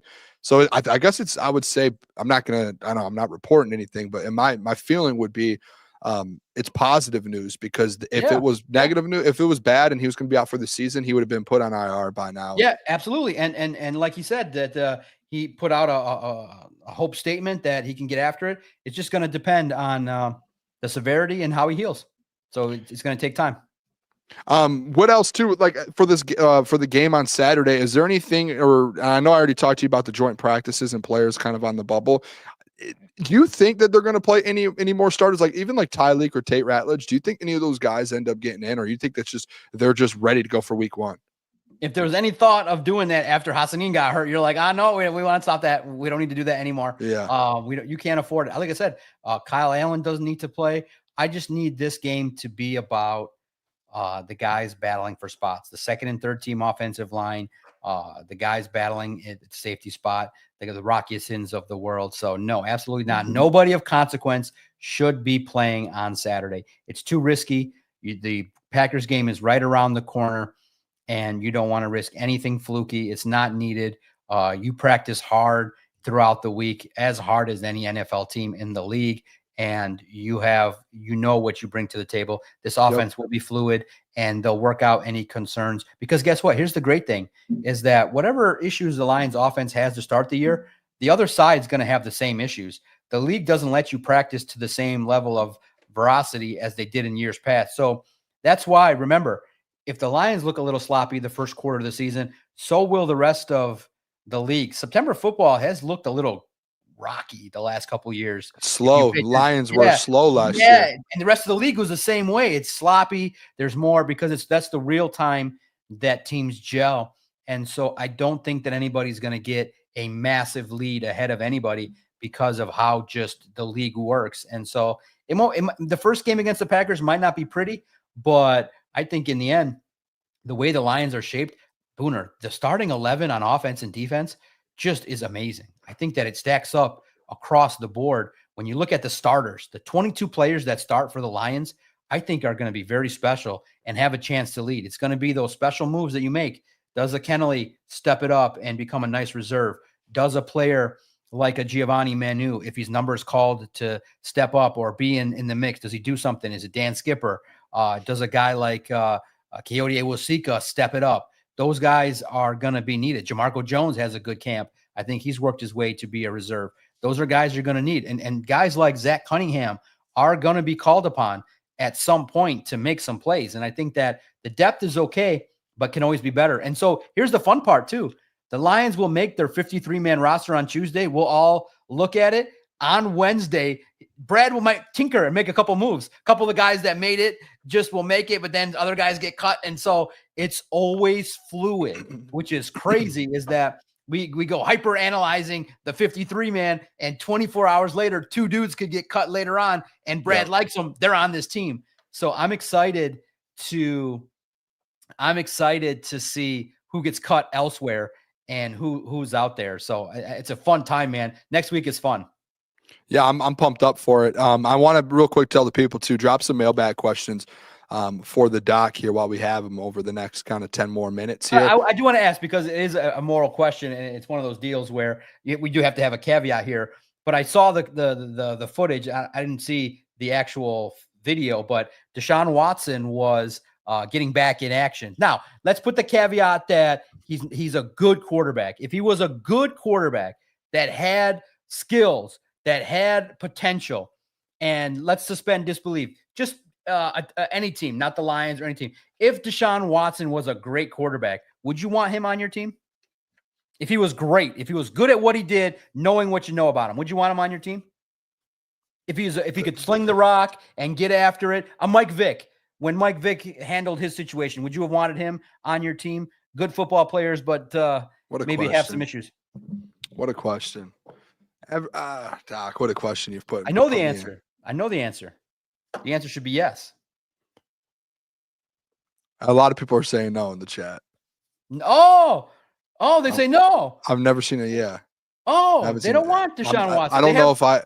They have a principle. I would like to speak with my lawyer. I would like to speak with my lawyer. They have a principle. Exactly. They have a principle. I was just wondering. I would like to speak with my lawyer, Doc. No, they don't want that in their locker room. They don't want somebody to test the ethical boundaries of rules and laws and establishments. It's a fair situation. I would not either. We're not getting into this again. I'm not, because you're going to get me going. You're going to get me going. NFL laws. No, you know what you're doing. You know what you're doing. You're being sarcastic. Drop some mailbag questions for the doc that are football related. Just football. Can I, before we get back into Lions and your mailbag questions, are Tigers back? They've won a lot of ball games the last few weeks, and I think it's gotten like pushed under the rug a little bit. Where yes, they just swept the Astros, who's one of the better teams in baseball, and they just swept them. And just like it feels like no one's really talking about the Tigers anymore. And they're back. They're fun to watch again.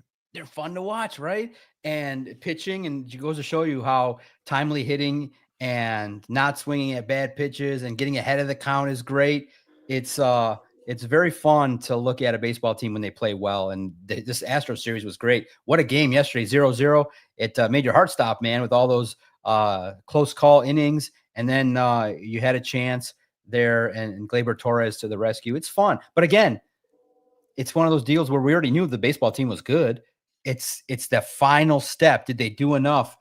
Because a couple of days ago, the Yankees hit 9 home runs in a game. And I just kept thinking in my head, oh my God, Paddock against the Yankees is going to be a nightmare I don't want to see. And I don't know if I could tune in for something like that. So the Tigers now are a club, which is really great. They're at the level of the Red Wings, where you can now sit back and wait to see the seeding in the postseason, see where they do. They're a good baseball squad. So I'm very excited to see how they keep it moving. And man, it just goes to show you, when Scooble's on the mound, it's must watch every single time. Every single time. I want to apologize to you, Doc. I forgot to change our lower third this whole time.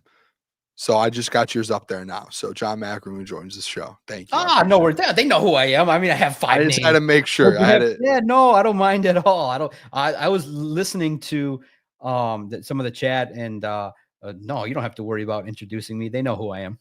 Had to make sure. First mailbag question. Make sure you guys keep dropping some here. Burning It, you said, if the Lions cut Hooker and look for a practice squad quarterback to replace him, who do you think they go after? I know you guys actually did an article on the website that had 5 or 6 different quarterbacks. Who would you pick if you had to choose? Yeah, man, it's tough, right? I was holding out long hope that one of the Browns could have been there. I don't know if Dylan Gabriel, he's going to make the team, I think. I was looking at the Browns and their long list of guys. You know, a lot of people looking at Carson Wentz, the free agent. You know, I don't know if they look for a. I heard Carson Wentz might have retired. Yeah, see, I don't know if he's working with South Dakota or something now. Yeah, see, I don't know. Like, it's, you know, a lot of people love Heineke, but I don't know. I just feel like that the goal would be would be along the lines of hoping Hendon gets cut and clears waivers. You could get him back. That's A+ goal. But that's a great question who they would go after. You know, they like the prototypical pocket passer probably. Like I said, it's a tough call. Yeah, it's going to be one of those deals where you got to wait and see, because there's still one final preseason game where a lot of these guys have a chance to move up and down the depth chart. What do you say to David Gerald here? He said, give the kid time to develop. Jeez. I mean, David. I mean, we're way past that point, aren't we? Yeah. See, and here's what people that will wait forever. Listen, the NFL is a cutthroat, not for long business. And the idea is you could probably find right now, David, 20 quarterbacks that are better than Hendon Hooker, meaning they could go into a game, not get frazzled, not have happy feet, not miss open receivers, and just maneuver. Now, do they have high-end talent? Maybe not, but they have a better ceiling than Hendon Hooker. It's pretty much your third year in, develop into what? What's he going to be here? At this point in time, you know, if you're Hendon Hooker, your pathway should be, how do I start in the National Football League? And I think that the best chance for him would be probably to leave Detroit and go to another system, learn something new that maybe fits his skills. Like, this is an offense that maybe doesn't fit what he does well in games. Like, you see it, and he's a little bit, listen, right now he's battling confidence. And sometimes it's not right or wrong. It's just a mismatch on both sides. If he goes somewhere else, he might be able to, just for that very nature, relax a little bit, a fresh start, take away all those bad memories and get after it. Letting Hendon Hooker go out there and play bad, that's not a recipe here. Look, in the end, his job was to beat Kyle Allen. The coaches put that challenge in front of him. That's what they do here. They say, yeah, good, congratulations. Go out there and win a job. And not only did he not win the job, he didn't play well. So he's developed into what? I don't know. No, he's not going to develop into something that, unfortunately, it's I don't think it's going to work here in Detroit. Yeah, I'm kind of right there with you. Next, another mailbag here. Teddy said, is there a point you just go in a different direction? Everyone is working their tails off while Smith is on vacation. He's not Brett Favre. Smith, say that again. Za'Darius. Yeah, Za'Darius. And is there a point? I think it's essentially the question is at some point him just being on vacation now with the squad. Is there a point you just say, not somebody that just Hollywood allowed to just step in? Yeah. Okay, understood. No, he's listen. Za'Darius knows what he needs to know. Like, there's at a point, this is what veterans do. This is what I told you guys would happen. I said Za'Darius is not hitting the field 1 second during training camp. He doesn't need to. He's waiting for the best offer. No, they know.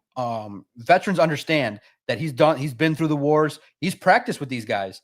So skipping a couple practices does not make a locker room mad at you. Absolutely not. If and when he signs in Detroit, the locker room will be happy, and so will fans. Yeah, and then another one, Diggity Dog here said, Doc, you were around for it like I was. How are we feeling about 91 getting retired? Dude was special in the 90s. Man, great memories, man. He was the sniper, man. He was the guy. He was the 1A, 1B with Iserman and Fedorov. Man, he gave us some great memories, especially in the Capital Series. He could fly. what was crazy was we had a coach, Boone, in Scotty Bowman, a guy that was so hard-nosed that said to Fedorov, we know your talent. We know what you're about, but go play defense. Put him on the blue line and said, play defense. It was weird, but he did it. And he was one of those dudes that, was, kind of one of those athletes that had a little bit of swagger to him. And when he was doing his thing, he was just one of those dudes that, while Yzerman was the quiet captain, Fedorov was the one dating the tennis player and doing the fun thing with his cash and all that fun stuff. And in the end, you never forget the Russian Five. And he was a big part of it. It was great. Larionov, Fedorov, Fetisov, man, Kozlov. Man, it was a great line, a great time. And I don't care if they've waited way too long to do it. It's worth it. No one should wear 91, because when I think of 91, the Red Wings, I think of Sergei Fedorov. Yeah, why did it take so long? Like, how was that? It wasn't even possible for it to take so long for them to even retire the number. Well, early on, what happened, Boone, was Fedorov was offered a nice contract by the Red Wings, but he played him to get a bigger contract with Carolina. So that burned the bridge with Mike Ilitch. And Mike Ilitch for a long time was not happy with how that went down. He should have been a Red Wing for a long time. Had a weird situation with that contract. He burned the bridge with the Red Wings. And I just think the way that some of those things went down did not sit well with the ownership. And eventually it just had to happen. I mean, the fans have been clamoring for it. They forgave him, and they had no problem with what he did. People thought of him as a turncoat to go to Carolina, but in the end, look, sports is about money anyway. And he won cups. So it wasn't like it was that time where, hockey players aren't like, baseball players where they were maxing out. He got a big time offer to go to Carolina, I believe, and he took it.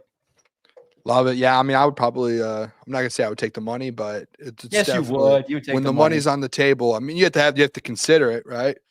Sometimes loyalty means something, though. You never know, Yeah, sometimes principles do matter in some matters. Yeah, they do. It does. So, yeah, Doc, I appreciate you joining, hopping on. I know we had a little battle to start the show, but it's no battle. Fun. It's a healthy sports discussion. I think you know where I'm coming from. And listen, in the end, I only did it because I knew it'd piss you off. And it did. It got me going. And so, listen, in the end, you know what I think. Again, I want to just clarify. If Sparty did it, we're not talking sports. Listen, you have to do, in the realm of winning, you got to do it. But we're talking principles. In the matter of principles, Michigan. It's easy to say it. It's easy to say it for you right now.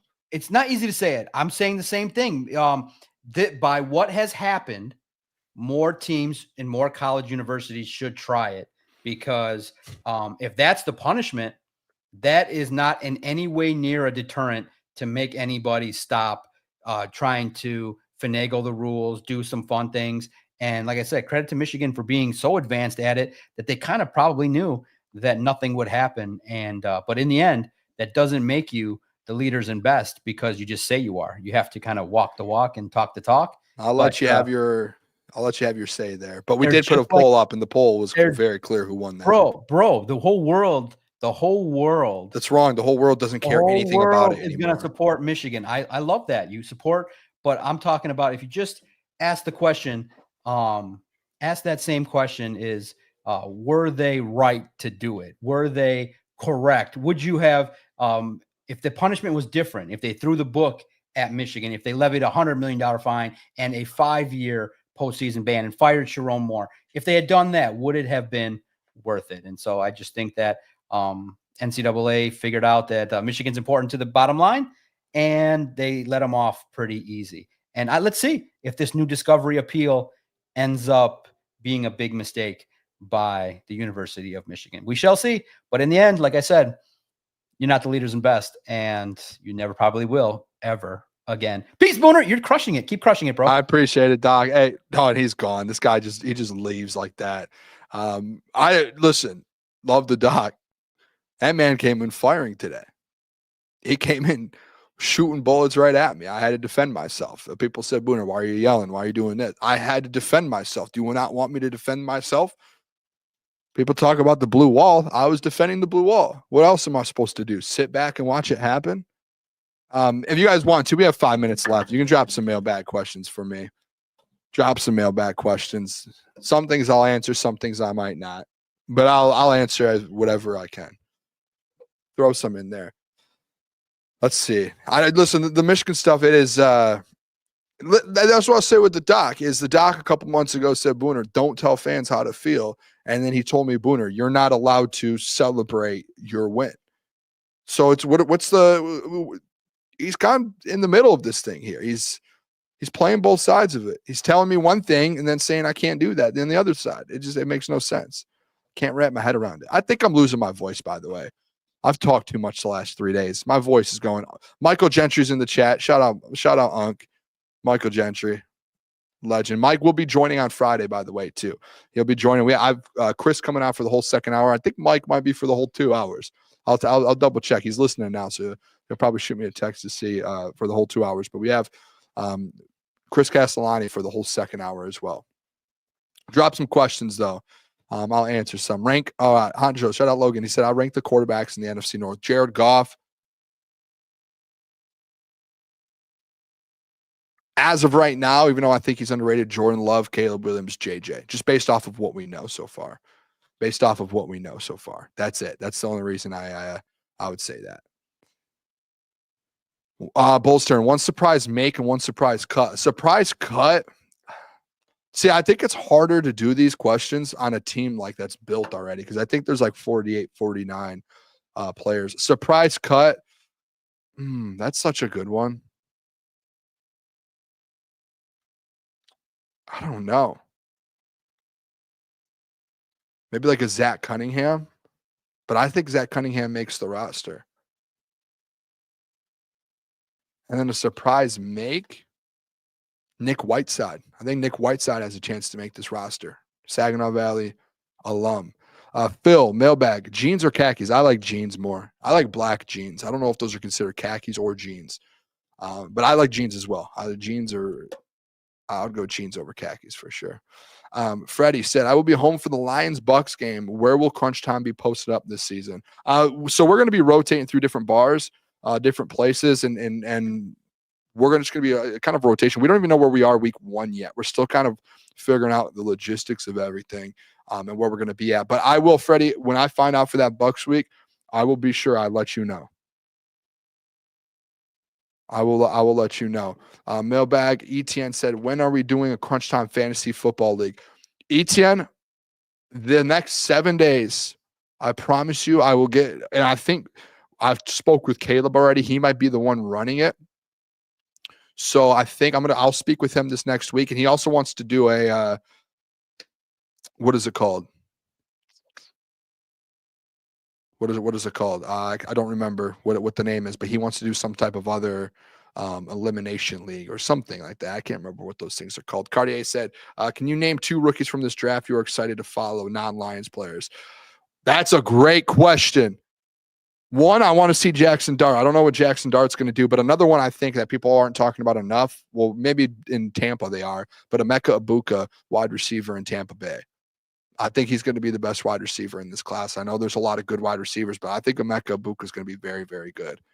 Motor City Derek, Craig Reynolds, surprise cut. Doc had brought that up. I don't think so. I think Craig's going to make the team. Phil said, when does the studio happen? Not sure on that yet, but hopefully here in the next couple months. You know, we're working on it. We're trying to figure some things out. We are working on a lot of things on the back end to hopefully have some major changes over the next couple months that we're going to hopefully take a next step up here at Crunch Time. Survivor League. That's what it is. I knew it. Survivor League. It's on the tip of my tongue.